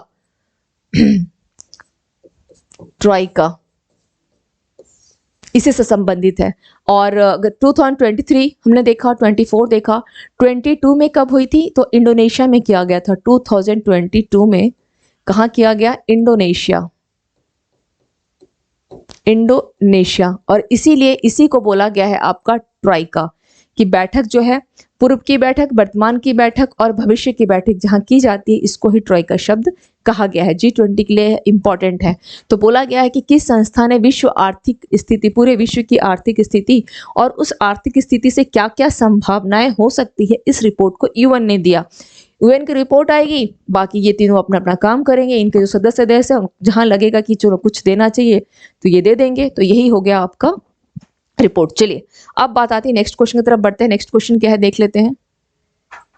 निम्न में से हाल में ही किसे फ्रांस के बिस्टल डे पैरेड में सम्मानित अतिथि के रूप में आमंत्रित किया गया? बिस्टल डे पैरेड एक्चुअली क्या है? बिस्टल डे पैरेड जो है ये फ्रांस का, जैसे हम लोग इंडिया में मनाते हैं स्वतंत्रता दिवस, है ना, इंडिपेंडेंस डे कब मनाते हैं? 15 अगस्त को। उसी प्रकार से ये भी फ्रांस का क्या है? इंडिपेंडेंट डे है। क्या है यह? इंडिपेंडेंस डे है फ्रांस का। ओके, कब इसको बोला गया है? 14 जुलाई को। 14 जुलाई फ्रांस के लिए क्या है यह? कब मनाया जाता है बिस्टल डे पैरेड? 14 जुलाई को। इसको लिख लें, 14 जुलाई को। ओके, तो पूछा गया है कि इसमें अतिथि के रूप में किसको आमंत्रित किया गया था? विदेश मंत्री एस जयशंकर, वित्त मंत्री निर्मला सीतारमण, प्रधानमंत्री नरेंद्र मोदी, परिवहन मंत्रालय, ट्रांसपोर्टर। तो इसका राइट आंसर क्या हो जाएगा? इसका राइट आंसर होगा ऑप्शन सी, प्रधानमंत्री नरेंद्र मोदी जी को यहाँ पे इन्वाइट किया गया था। प्रधानमंत्री नरेंद्र मोदी जी को यहाँ इन्वाइट किया गया था। ठीक है, चलिए अब फ्रांस के साथ, चूंकि बात आती है फ्रांस के साथ, तो ध्यान रखिएगा कि फ्रांस के साथ जो एक्सरसाइज किए जाते हैं, भारत और फ्रांस ये दोनों मिलकर जो एक्सरसाइज करते हैं, ठीक है, एक्सरसाइज होती है इनके बीच या अभ्यास होता है, वो कौन कौन से हैं? तो यहां ध्यान रखें, शक्ति, वरुण, गरुड़। गरुड़, ये तीनों अभ्यास किसके साथ किए जाते हैं? तीनों के तीनों अभ्यास किसके साथ है? फ्रांस के साथ है। ओके, जितना लिखेंगे एज मच एज लिखने की कोशिश कीजिए तो उसका फायदा आपको मिलेगा। एज मच एज लिखने की कोशिश करें। Now come to the next question. निम्न में से किस देश के सर्वोच्च न्यायालय ने हाल ही में समलैंगिकता को अपराध की श्रेणी से मुक्त किया है? ऑप्शन है पाकिस्तान, श्रीलंका, कारोबार, भूटान। ओके, तो इसका राइट आंसर क्या हो जाएगा? इसका राइट आंसर हो जाएगा श्रीलंका। श्रीलंका। एक अगर कुछ मिस्टेक भी है तो मतलब का नहीं है, इसलिए मैंने कोई चेंज नहीं किया है, केवल हम लोग को आंसर फोकस्ड करना है, तो हमारा आंसर श्रीलंका है। अब यहाँ पर एक चीज ध्यान से सुनिएगा, भारत में भी समलैंगिकता को लेकर के बीच में बहुत ज्यादा यह मुद्दा छाया हुआ था। तो भारत ने क्या किया? समलैंगिकता को बोला कि आप साथ तो रह सकते हो, लेकिन कानूनी यानी जो शादी की मान्यता है उसको नहीं दिया गया, है ना, शादी को वैध नहीं किया। आप साथ रह सकते हो, इसका आपको अधिकार दे दिया, फ्रीडम मिल गई, लेकिन आपकी शादी को नहीं माना जाएगा। ये भारत की तरफ से था। अब सवाल ये आता है कि तो फिर ऐसा कौन सा कंट्री है जो इसको वैध माना है ना? सबसे पहला कंट्री, फर्स्ट। अभी तो बहुत सारे ऐसे हो गए, जितना आप देखेंगे यूरोप में कुछ कुछ कंट्रीज जो हो चुके हैं, लेकिन यूरोप का प्रथम ऐसा देश कौन था, या विश्व का ऐसा प्रथम देश कौन सा था जिसने समलैंगिकता को वैध मान लिया था? कौन सा है? तो आपका था वह नीदरलैंड। ओके, यूरोप का सर्वप्रथम नीदरलैंड ने ही इसको स्वीकार किया था, समलैंगिकता को। इसको लेकर के अभी बीच में यानी 3-4 महीने पहले काफी ज्यादा जो है उस समय भी, क्योंकि इनका क्या होता है, जब भी अगर आप देखेंगे कि कोई याचिका दायर की गई है और उस पे अगर इनकी कोई भी हो, जैसे सपोज सुप्रीम कोर्ट के जज बैठ गए हो या उनके रिपोर्ट कोई भी आती है, तो इसको लेकर के यह मुद्दा लगातार छाया हुआ था समलैंगिकता को भारत में, है ना। हालांकि मैंने इस पे शायद एक वीडियो इस पे नहीं था। ओके, चलिए, तो ये आपको ध्यान रखना है कि सर्वोच्च न्यायालय ने, ठीक है, सर्वोच्च न्यायालय ने हाल में समलैंगिकता को अपराध की श्रेणी से मुक्त कर दिया है। तो ये है आपका राइट आंसर, क्या हो जाएगा? श्रीलंका हो जाएगा। राइट आंसर क्या होगा? श्रीलंका। सबसे पहली बार किसने किया था? नीदरलैंड ने किया था। ओके, चलिए हाल ही में आसियान शिखर सम्मेलन कहाँ से शुरू हुआ है? Japan, Malaysia, Indonesia, Laos. तो इसका राइट आंसर क्या हो जाएगा? इसका राइट आंसर क्या हो जाएगा? इंडोनेशिया। आसियान शिखर सम्मेलन है ना, आसियान क्या हो जाएगा? एसोसिएशन ऑफ साउथ एशियन है ना, साउथ ईस्ट एशियन नेशन होगा, association of south east nation. चलो सबसे पहले हमें देखना यह है कि इस आसियान का गठन कब किया गया था। आसियान का गठन कब किया गया है? तो इन 1967, 8 अगस्त इन 1967 आसियान का गठन किया गया। आसियान में टोटल कितने देश होते हैं? टोटल 10 देश है, ठीक है, टोटल 10 देश हैं। और इस साल अगर पूछा जाए कि आसियान जो मेजबानी किसके पास है, तो इंडोनेशिया के पास है। और इंडोनेशिया की राजधानी कहाँ है? जकार्ता। तो यहाँ पर ठीक है, जितने भी बैठ के होंगे सम्मेलन होगा, कहाँ होगा? ये इसी जकार्ता में होगा, इसी जकार्ता में होगा, ठीक है। अभी क्या किया गया था, चूंकि यह कौन सा है? 20वां आसियान शिखर सम्मेलन है, मोदी जी इसमें गए हुए भी थे। इसी के तहत जब भी आसियान शिखर सम्मेलन होता है तो उसी के जस्ट क्या होता है? 18वां पूर्वी एशियाई शिखर सम्मेलन भी मनाया जाता है। 18वां पूर्वी एशियाई शिखर सम्मेलन भी किया गया था, पूर्वी एशिया शिखर सम्मेलन, 18वां पूर्व एशियाई शिखर सम्मेलन, इसको ध्यान रखना है, ठीक है। ये कहाँ किया गया? तो ये याद रखिएगा कि जब भी आपका आसियान का जहां पर सम्मेलन होगा, वहीं आपका यह पूर्वी एशिया शिखर सम्मेलन भी होगा, ठीक है। दोनों एक ही प्लेस में होते हैं। और मोदी जी जब गए हुए थे तो दोनों को क्योंकि दोनों ही क्या होते हैं, 2 4 5 दिन के इंटरवल में किया जाता है, तो मोदी जी यहाँ इसको भी अटेंड किए थे, ठीक है। तो इसका कहाँ किया गया? तो यह भी जकार्ता में किया गया। तो क्वेश्चन अगर कुछ भी पूछे, ये पूछ ले कि 18वां पूर्वी एशियाई शिखर सम्मेलन कहाँ किया गया, तो जकार्ता होगा। और आसियान पूछे तो भी आपका जकार्ता हो जाएगा, ओके, इसको ध्यान रखना है। नाउ अब बात आती है अभी हाल फिलहाल की। ये तो चलिए जो आपकी पुरानी न्यूज हो गई। अभी हाल फिलहाल में भारत आसियान का एक हुआ है आपका कह सकते हैं मिलेट सम्मेलन, ठीक है, भारत आसियान मिलेट सम्मेलन, इसको भी ध्यान रखिएगा। भारत आसियान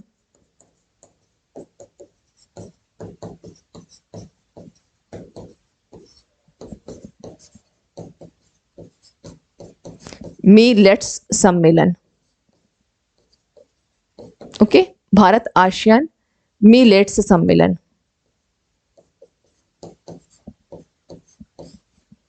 मिलेट्स सम्मेलन यानी आसियान का, ठीक है, भारत आसियान मिलेट्स का मतलब हो गया आपके जो मोटे अनाज का। क्यों किया जा रहा है? क्योंकि इस साल यूएन ने क्या डिक्लेयर किया है? यूएन ने 2023 को, यूएन ने 2023 को क्या डिक्लेयर कर दिया? साल 2023 को यूएन के द्वारा कौन सा वर्ष घोषित किया गया है? International millet year, international millet year जो है इसको घोषित किया गया है। किसके द्वारा? यूएन के द्वारा। अंतर्राष्ट्रीय बाजरा वर्ष घोषित किया गया है, अंतर्राष्ट्रीय बाजरा वर्ष 2023 को घोषित किया गया है। तो अब यह ध्यान रखना है कि भारत आसियान जो मिलेट सम्मेलन किया गया था वो भी आपका कहाँ होगा? तो यह भी आपका जकार्ता में किया गया, जकार्ता, जकार्ता में, ओके।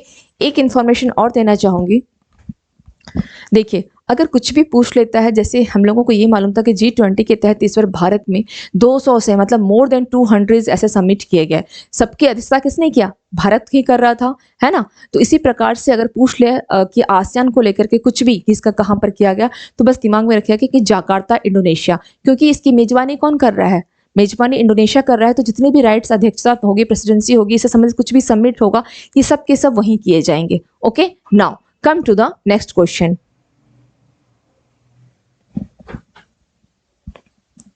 नए संसद भवन के संदर्भ में निम्नलिखित कथनों पर विचार कीजिए। प्रधानमंत्री ने 28 मई 2023 को नया संसद भवन राष्ट्र को समर्पित किया। फर्स्ट। सेकंड है नया संसद भवन त्रिभुज आकार है। नए संसद भवन के कालीन भदोई कारीगरों द्वारा तैयार किए गए हैं, ओके। तो इसका राइट आंसर पूछा गया है कि क्या होगा, राइट आंसर इसका क्या हो जाएगा। नाउ केवल 1 और 3, केवल 2 और 3, सी केवल 1, डी 1 2 और 3। तो इसका राइट आंसर हो जाएगा डी।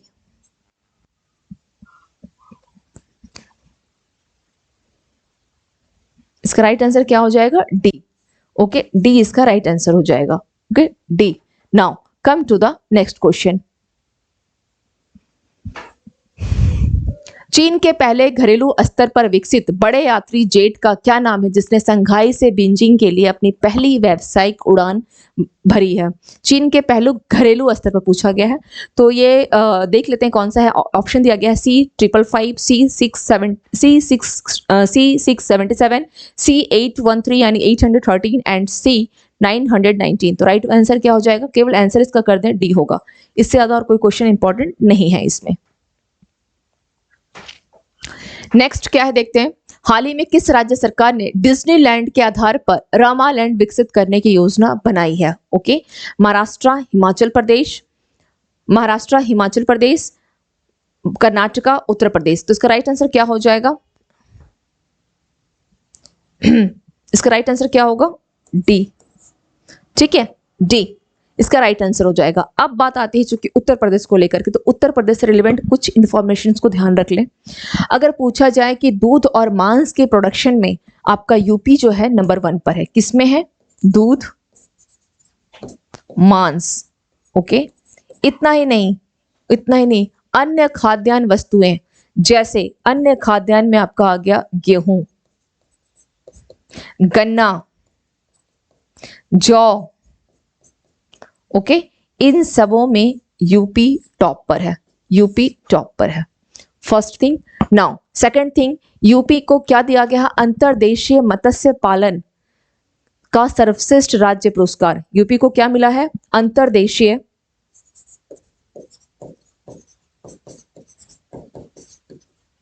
मत्स्य पालन यानी फिशरीज। ओके,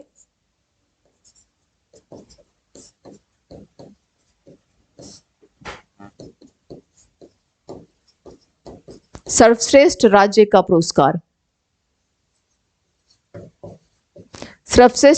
पुरस्कार, यूपी को दिया गया है। ओके, इसको ध्यान रखना है। यूपी का एक जो शहर है आपका, यानी यूपी का अगर पूछा जाए कि पहला सोलर सिटी कौन सा है, यूपी का first solar city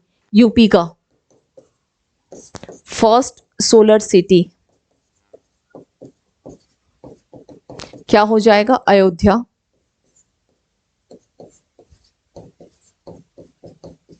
Ayodhya. Okay, जो कि आपका राम मंदिर, अयोध्या राम मंदिर सभी कोई जान रहे हैं। ठीक, तो ये इंपॉर्टेंट है यूपी को लेकर के। यूपी में इसके अलावा भी बहुत सारे इंफॉर्मेशन आएंगे, लेकिन ये सब चीजें अगर आप देखते हुए चलेंगे एक क्रम से, तो थोड़ा सा आपके ऊपर क्या हो जाए, क्योंकि आगे नेक्स्ट जो मंथ आएगा आपके पास, वहां इसको आपको पढ़ना है। ओके, तो ये रिविजन बहुत अच्छे से हो जाएगी। तो यूपी को लेकर के इसको ध्यान रखें। Now come to the next. खबरों में देखा गया सेंदाई फ्रेमवर्क किस क्षेत्र से संबंधित है? सेंदाई फ्रेमवर्क, ऑप्शन देख लेते हैं क्या क्या है। जलवायु परिवर्तन, आपदा जोखिम, कृत्रिम बुद्धिमत्ता, वित्त। तो इसका राइट आंसर क्या हो जाएगा? इसका राइट आंसर क्या होगा? किससे संबंधित है यह? आपदा जोखिम से सेंदाई फ्रेमवर्क। एक्चुअली बोला गया है कि 2030 तक जितने भी आपके बुनियादी, अगर जो इसका संबंध किससे? आपदा जोखिम से है। तो 2030 तक जो आपदाओं से जितनी भी क्षति होती है उसको क्या करना है? कम करना है। ओके, आपदाओं में क्षति को कम करना इसका मोटो है सेंदाई फ्रेमवर्क का। तो संबंधित किससे है? आपदा जोखिम से। अंतर्राष्ट्रीय खगोल विज्ञान दिवस कब मनाया जाता है? अंतर्राष्ट्रीय खगोल विज्ञान दिवस कब मनाया जाता है? यह अंतर्राष्ट्रीय खगोल विज्ञान दिवस। नाउ ऑप्शन दिया गया है 2 मई, 3 मई, 4 मई। तो इसका राइट आंसर 2 मई, हाँ 2 मई, 3 मई, 4 मई एंड 5 मई को अंतर्राष्ट्रीय खगोल। तो कब मनाया जाता है यह? तो यह आपका मनाया जाता है 3 मई। अंतर्राष्ट्रीय खगोल विज्ञान दिवस कब मनाया जाता है? 3 मई। Now come to the next question. HPCL ने किस राज्य में 500 करोड़ की लागत से एथनॉल प्लांट स्थापित किया है? एथनॉल प्लांट लागत कितनी है? 500 करोड़ रुपए। पूछा गया है किसने किया है? HPCL ने किया है। तो कहां किया है ये आपका क्वेश्चन पूछा जा रहा है कि कहां किया गया है। तो इसका राइट आंसर क्या होगा? कहां किया गया है ये कहां किया गया है? इसका राइट आंसर आप कर लें डी, हिमाचल प्रदेश में किया गया है। ठीक है, हिमाचल प्रदेश में। अब हम लोग बात आती है एथनॉल को लेकर के। एथनॉल प्लांट, एथनॉल का प्रोडक्शन जो होता है सबसे अधिक, एथनॉल का प्रोडक्शन सबसे अधिक कहाँ होता है? एथेनॉल मैंने क्लास में बताया भी था, हालांकि ये सब करवा चुकी थी। चलिए, एथेनॉल प्लांट स्थापित किया जा रहा है 500 करोड़ रुपए में। सरकार ने कितना का लक्ष्य रखा था कि एथेनॉल जो मिलाया जाएगा, आपका इथेनॉल मिलाया जाएगा, कितना का था? और 2025 तक का 20% का लक्ष्य था, जिसको क्या कर दिया, घटा करके 2030 था, इसको कम करके सरकार ने क्या किया, 2025 कर दिया है ना। एथेनॉल में 20, इसको कम करके कितना किया गया, इसको कम करके 2025 कर दिया गया है। एथेनॉल में 20% जो बोला गया था मिलावट का, कितना रखा गया है, 2025 कर दिया गया इसको, सरकार का टारगेट जो था। इसके अलावा अगर पूछा जाए कि HPCL ये क्या है, एक महारत्न कंपनी है, महारत्न यह एक कंपनी है HPCL। फर्स्ट थिंग, महारत्न कंपनी है HPCL। अगर ये पूछा जाए कि टोटल HPCL कितने हैं, है ना, वर्तमान में टोटल अगर HPCL का पूछा जाए कि कितने HPCL हैं, तो क्या होगा, सॉरी, कितने महारत्न कंपनी अगर पूछा जाए तो कितना होगा, यह आपके टोटल जो है 13 महारत्न कंपनी हैं, जिसमें से अगर बात की जाए 12th की, ठीक है, तो 12th कौन सी है, 12th महारत्न है REC। REC का मतलब हो गया रूरल इलेक्ट्रिफिकेशन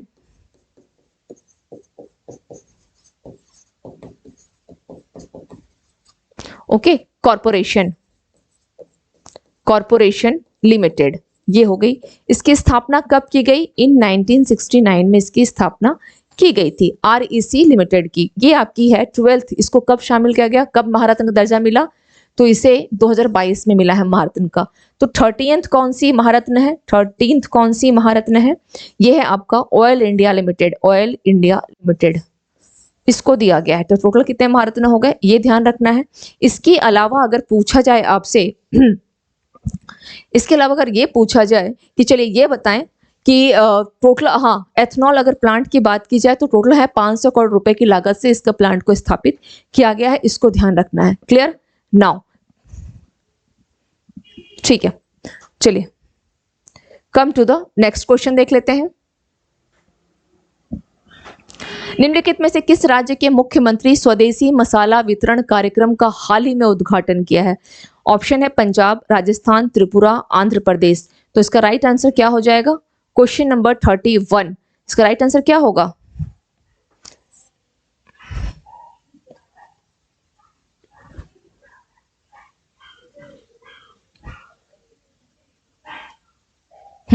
इसका राइट आंसर क्या हो जाएगा, त्रिपुरा। ठीक है, किस राज्य के मुख्यमंत्री ने स्वदेशी मसाला वितरण कार्यक्रम, तो त्रिपुरा हो जाएगा। और त्रिपुरा के बारे में एक इंफॉर्मेशन ध्यान रखिएगा कि त्रिपुरा जो है आपका 3 ओर से यह बांग्लादेश से घिरा हुआ है। त्रिपुरा क्या है, ये 3 साइड से बांग्लादेश से घिरा हुआ है त्रिपुरा आपका। ठीक है, चलिए नेक्स्ट है, ये क्वेश्चन रिपीट हो गई है। Okay, come to the next question. Bharat और किस देश में हाल ही में आसान भुगतान के लिए रुपए और मीर कार्ड हासिल करने की सहमति दी गई है? ओके, रुपए और मीर कार्ड हासिल करने की सहमति, क्वेश्चन नंबर 33। तो इसका राइट आंसर क्या हो जाएगा, भारत और किस देश ने, ऑस्ट्रिया, फ्रांस, जर्मनी। इस क्वेश्चन में थोड़ा सा मिस्टेक है, इसको आप लोग छोड़ दें। ओके, इस क्वेश्चन में थोड़ी मिस्टेक हो गई है। दोनों पांव नहीं होने के बावजूद दुनिया के सबसे ऊंचे पर्वत माउंट एवरेस्ट पर चढ़ने का रिकॉर्ड किसने बनाया है? रमेश बुद्ध थापा, हरि बुद्ध मगर, बाबू हरि शेरपा, रमेश हरि मगर।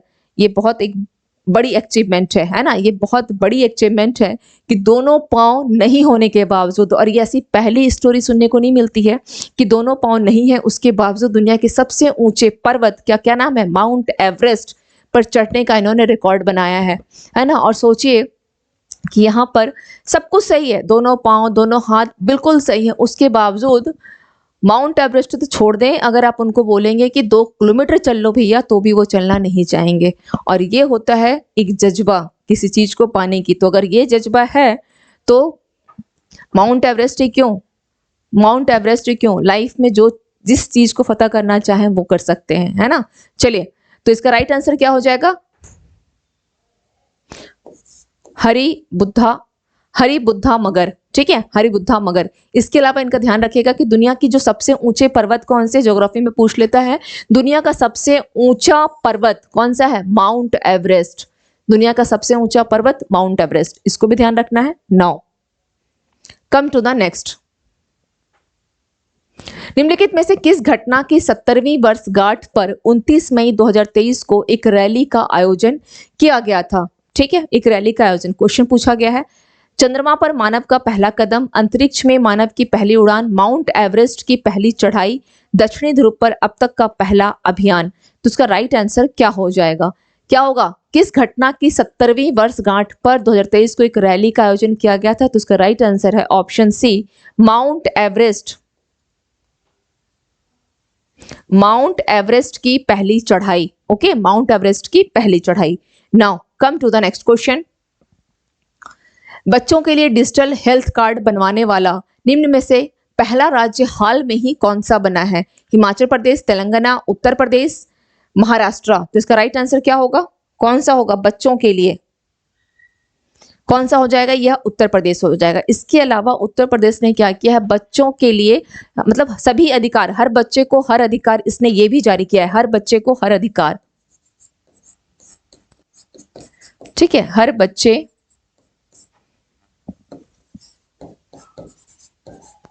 बच्चे को सभी अधिकार।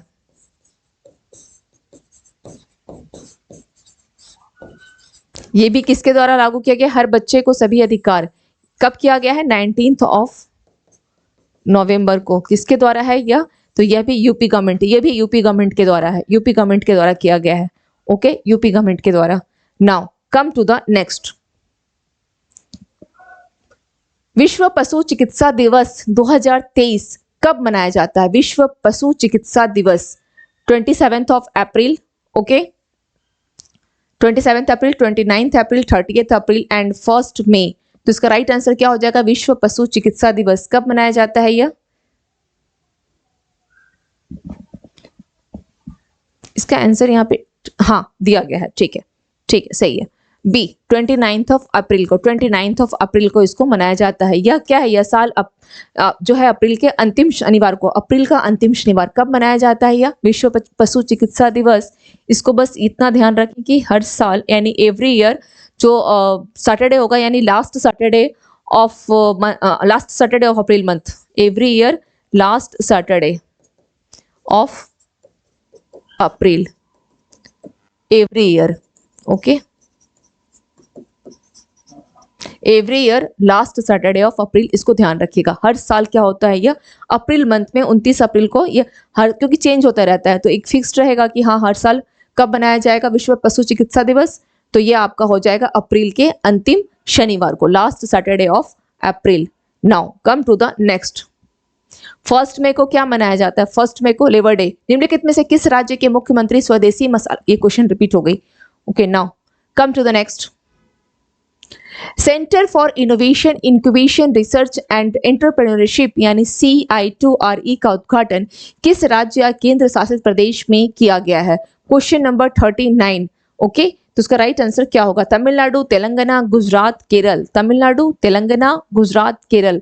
तो किसमें किया जा रहा है? Centre for innovation, incubation, research and entrepreneurship. तो यह तेलंगाना में किया जा रहा है, तेलंगाना में। और तेलंगाना से ध्यान रखिएगा, आगे आपको काम आएगा कि तेलंगाना में अभी क्या किया गया है, इलेक्शंस चल रहे हैं ना।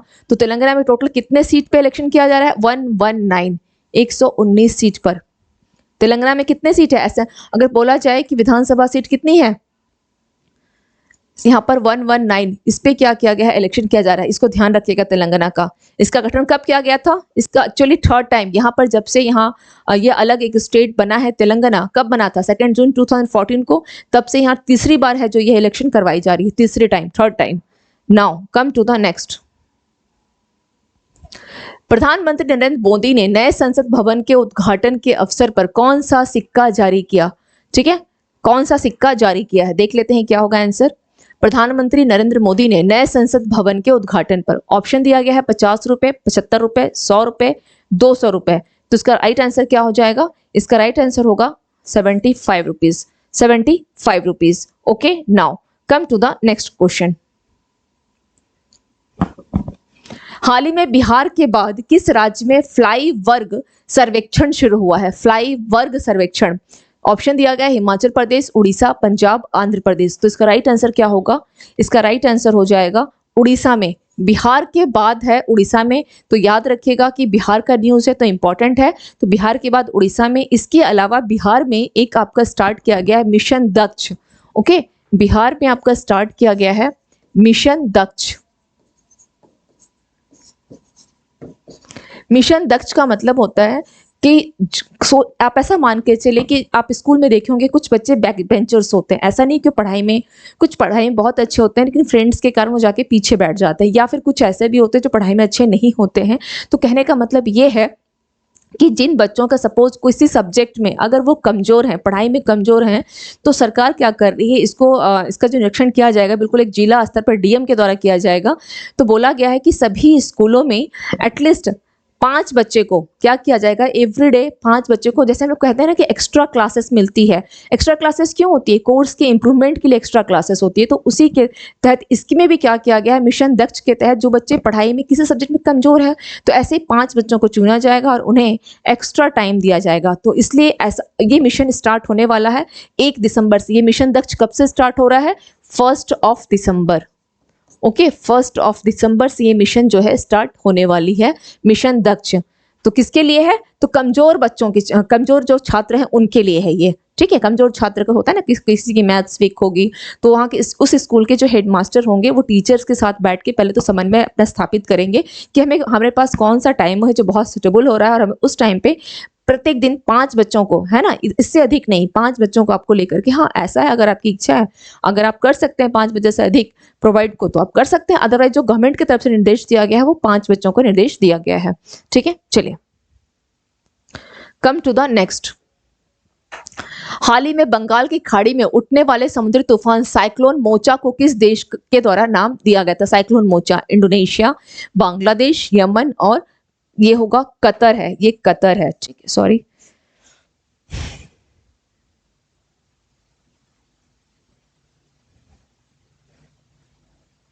कतर, क्या नाम है ये, कतर है। ओके, कतर, कतर नाम दिया गया है। तो इसको किसके द्वारा नाम दिया गया था, साइक्लोन मोचा किसके द्वारा नाम दिया गया, यमन के द्वारा दिया गया, यमन। ओके, यमन ये के द्वारा यह नाम दिया गया था। चलिए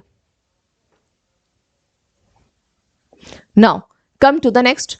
national and endangered species day इस वर्ष कौन सा दिवस मनाया जाता है, नेशनल इंडर, हाँ, और डेट दी गई है 19 मई, 20 मई, 21 मई एंड 22 मई। तो इसका राइट आंसर क्या हो जाएगा, चलिए देख लेते हैं।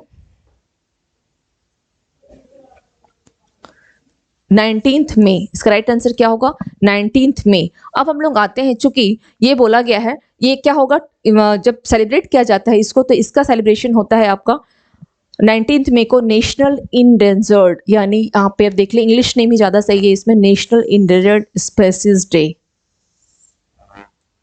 ओके, चलिए अब बात आती है, चूंकि इसके साथ एक डेट यहाँ पे 22 मई दिख रहा है, ये बहुत इंपॉर्टेंट है 22 मई, इसको आप लोग लिख लें, इंटरनेशनल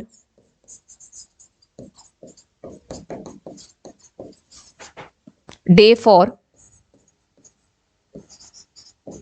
बायोलॉजिकल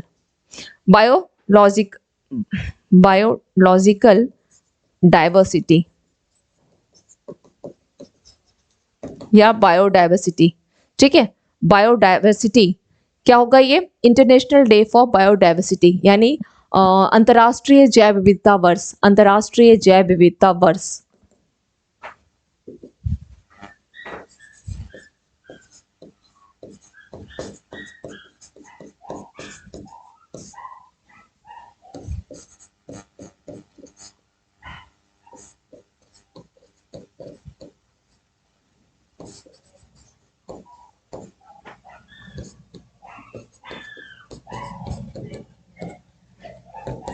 ठीक है, अंतर्राष्ट्रीय जैव विविधता वर्ष।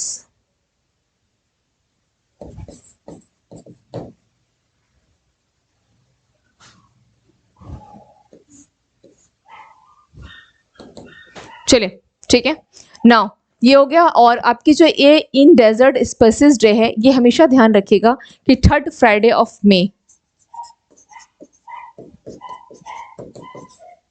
3rd फ्राइडे ऑफ मई, बस इसको ध्यान रखिएगा। ठीक है, ये कब मनाया जाता है, 3rd फ्राइडे ऑफ मई। और आपका अंतर्राष्ट्रीय जैव विविधता वर्ष 22 मई को मनाया जाता है। चलिए नेक्स्ट देख लेते हैं क्या है। हाल ही में भारत और किस देश के बीच भोलगंज में सबसे पहले बॉर्डर हाट का उद्घाटन हुआ है? बॉर्डर हाट का उद्घाटन किया गया है। ओके, बॉर्डर हाट यानी कौन सा है? म्यांमार है, बांग्लादेश है, नेपाल है, भूटान है। तो इसका राइट आंसर क्या हो जाएगा? बांग्लादेश। अगर पूछा जाए कि बांग्लादेश, ठीक है, इससे भारत के कितने जो राज्य हैं जो बांग्लादेश के साथ सीमा साझा करते हैं, भारत के कितने ऐसे राज्य हैं जो बांग्लादेश के साथ सीमा साझा करते हैं बांग्लादेश के साथ, तो कौन कौन सा होगा? भारत के ऐसे कितने राज्य हो गए? सबसे पहले आप लोग लिखे वेस्ट बंगाल, असम, मेघालय, मिजोरम एंड त्रिपुरा। त्रिपुरा, ठीक है। और त्रिपुरा जो है 3 साइड से ये बांग्लादेश से घिरा हुआ है, और लंबाई में अगर पूछे तो वेस्ट बंगाल की लंबाई सबसे अधिक है जो बांग्लादेश से टच करती है। Come to the next question. Ekta evam Shraddhanjali अभियान का आयोजन कौन सी संस्था करती है? ऑप्शन है डीआरडीओ, इसरो, बीआरओ, बार्क। तो राइट आंसर इसका हो जाएगा बीआरओ। बस इसमें इतना ही, BRO. Now come to the next. निम्न में से किस राज्य में हाल ही में उड़ने वाली छिपकली की नई शाखा मिली है? कर्नाटक, छत्तीसगढ़, मिजोरम, तमिल। तो इसका राइट आंसर तमिलनाडु होगा, तमिलनाडु होगा या तमिलनाडु होगा। ओके, तमिलनाडु। नाउ तो इसका राइट आंसर हो जाएगा मिजोरम। दूसरी चीज ये बोला गया है उड़ने वाली छिपकली, है ना, उड़ने वाली छिपकली का मतलब हो गया इसको गैको के नाम से जाना जाता है। गैको, इसको लोकल अगर टर्म बोला जाए तो क्या कहला जाता है? यह गैको कहा जाता है इसे, गैको। तो अगर आपके हो सकता है कि क्वेश्चन में गैको भी मेंशन रहे, तो किस प्रकार की प्रजाति है? तो उड़ने वाली छिपकली की। दूसरी चीज इसे एक इंफॉर्मेशन और ध्यान रखिएगा, एक है घोल मछली, ठीक है, घोल मछली, घोल, जिसे कि गोल्डन फिश भी कहा जाता है, गोल्डन फिश भी कहा जाता है, घोल मछली। इसको गुजरात में क्या किया गया है? इसको गुजरात का राज्य मछली घोषित कर दिया गया है। इसको गुजरात का राज्य मछली घोषित कर दिया गया है, राज्य मछली। ओके, राज्य मछली घोषित किया गया है। मैंने इसलिए दोनों इन्फॉर्मेशन बताया, अगर आपके एग्जाम में आ गया, पढ़े तो आप दोनों होंगे, तो वहां पे कंफ्यूजन हो जाएगी। तो घोल एक मछली है एंड गैको एक छिपकली की प्रजाति है, उड़ने वाली छिपकली की प्रजाति, ये ध्यान रखना है। Now come to the next question देखते हैं। हाल ही में सिटी ऑफ डेड चर्चा में है, किस देश में स्थित यूनेस्को विश्व धरोहर स्थल है? क्या नाम दिया गया है? City of dead. Okay, city of dead. चलिए, सिटी ऑफ डेड कहाँ है? ऑप्शन है सऊदी अरब, कतर, मिस्र, यूएई। तो राइट आंसर क्या हो जाएगा? कतर हो जाएगा, कतर। दूसरी चीज, कतर के बारे में ध्यान रखिएगा, इजराइल और हमास का जो मुद्दा चला और उनके बीच में एक संघर्ष विराम लगाया गया, और उस संघर्ष विराम के बाद 4 दिन का विराम लगाया गया। विराम के बाद, और ये जो विराम लगाने में जो मध्यस्थता निभाई थी वो कतर था। कतर, अमेरिका है ना, कतर भी था, अमेरिका भी था। तो ये मध्यस्थता इनके द्वारा निभाया गया और वहां पर विराम लगा, जिसके तहत कि हमास कुछ लोगों को जो इजराइल का उसको रिहा करेगा, करीब 50 महिलाएं, बच्चे सब शामिल होंगे। तो इजराइल भी 150 फिलिस्तीनियों को अपनी जेल से रिहाई देगा। तो ये जो विराम लगा, इसमें कतर की बहुत बड़ी भूमिका रही है। ओके, चलिए, now come to the next. इसके अलावा अगर आप और देखना चाहे तो जैसे यूएई के बारे में अगर बोला जाए तो ये भारत का तीसरा सबसे बड़ा व्यापारिक भागीदार देश है। सबसे बड़ा व्यापारिक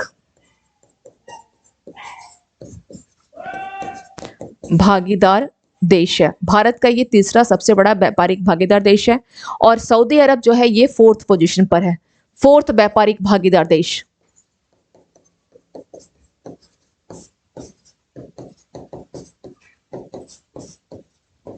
इसके अलावा ये तो 3rd और 4th हो गया, ये कौन सा हो गया? 3rd है और दूसरा क्या है? 4th है। नाउ अगर पूछा जाए कि फर्स्ट कौन है, तो फर्स्ट आपका आ जाएगा अमेरिका, एंड सेकंड में आपका क्या आएगा? चीन। सेकंड आपका चीन हो जाएगा। तो ये इंफॉर्मेशन को ध्यान रखिएगा। Come to the next. Filmfare पुरस्कार 2023 में किस फिल्म को सर्वश्रेष्ठ फिल्म का पुरस्कार दिया गया? किस फिल्म को दिया गया है? ऑप्शन है बधाई, 2 गंगूबाई काठियावाड़, बधाई हो कबीर सिंह। तो इसका राइट आंसर हो जाएगा, क्या होगा इसका राइट आंसर? गंगूबाई काठियावाड़। इनकी कौन है? एक्ट्रेस कौन है इसमें? आलिया भट्ट, है ना, आलिया भट्ट। चलिए, now come to the next. हाल ही में भारत ने निम्न में से किस टीम को हराकर पुरुष हॉकी जूनियर एशिया कप का खिताब जीता? भारत ने किसको हराया? चीन, जापान, पाकिस्तान, मलेशिया। तो राइट आंसर क्या हो जाएगा? भारत किसको हराया है? पाकिस्तान को, Pakistan. And come to the next question.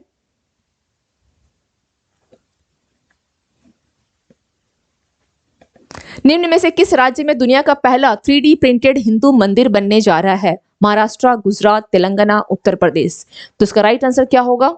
इसका राइट आंसर हो जाएगा तेलंगाना। तेलंगाना में दुनिया का पहला, सबसे इंपॉर्टेंट ये है, मैंने बार बार कहा, पहला, पहली, प्रथम, फर्स्ट, जहां भी आए मोस्ट इंपॉर्टेंट वो आपके लिए इंफॉर्मेशन हो जाता है आपके एग्जाम के लिए।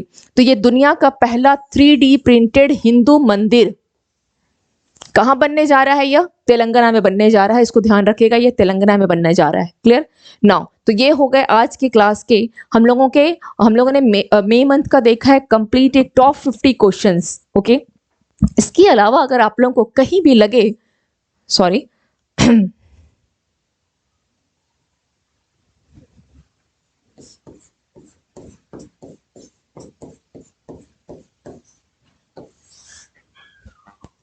इसके अलावा अगर आप लोगों को कहीं भी लगे कि कोई डाउट है किसी भी सब्जेक्ट्स को लेकर के, आई मीन करंट अफेयर्स के किसी भी टॉपिक से, जैसे यूनिसेफ हो गया, या कोई भी ऐसा लगे कि कहीं पर हमें कुछ स्पोर्ट्स में, एक्सरसाइज में या कहीं कुछ समझ में नहीं आ रहा है, या अगर आपको लगे कि नहीं हमें कुछ और भी इंफॉर्मेशन लेना है, तो आप लोग क्या करेंगे, कमेंट सेक्शन में जरूर कमेंट करके बताइए, पूछ लीजिए।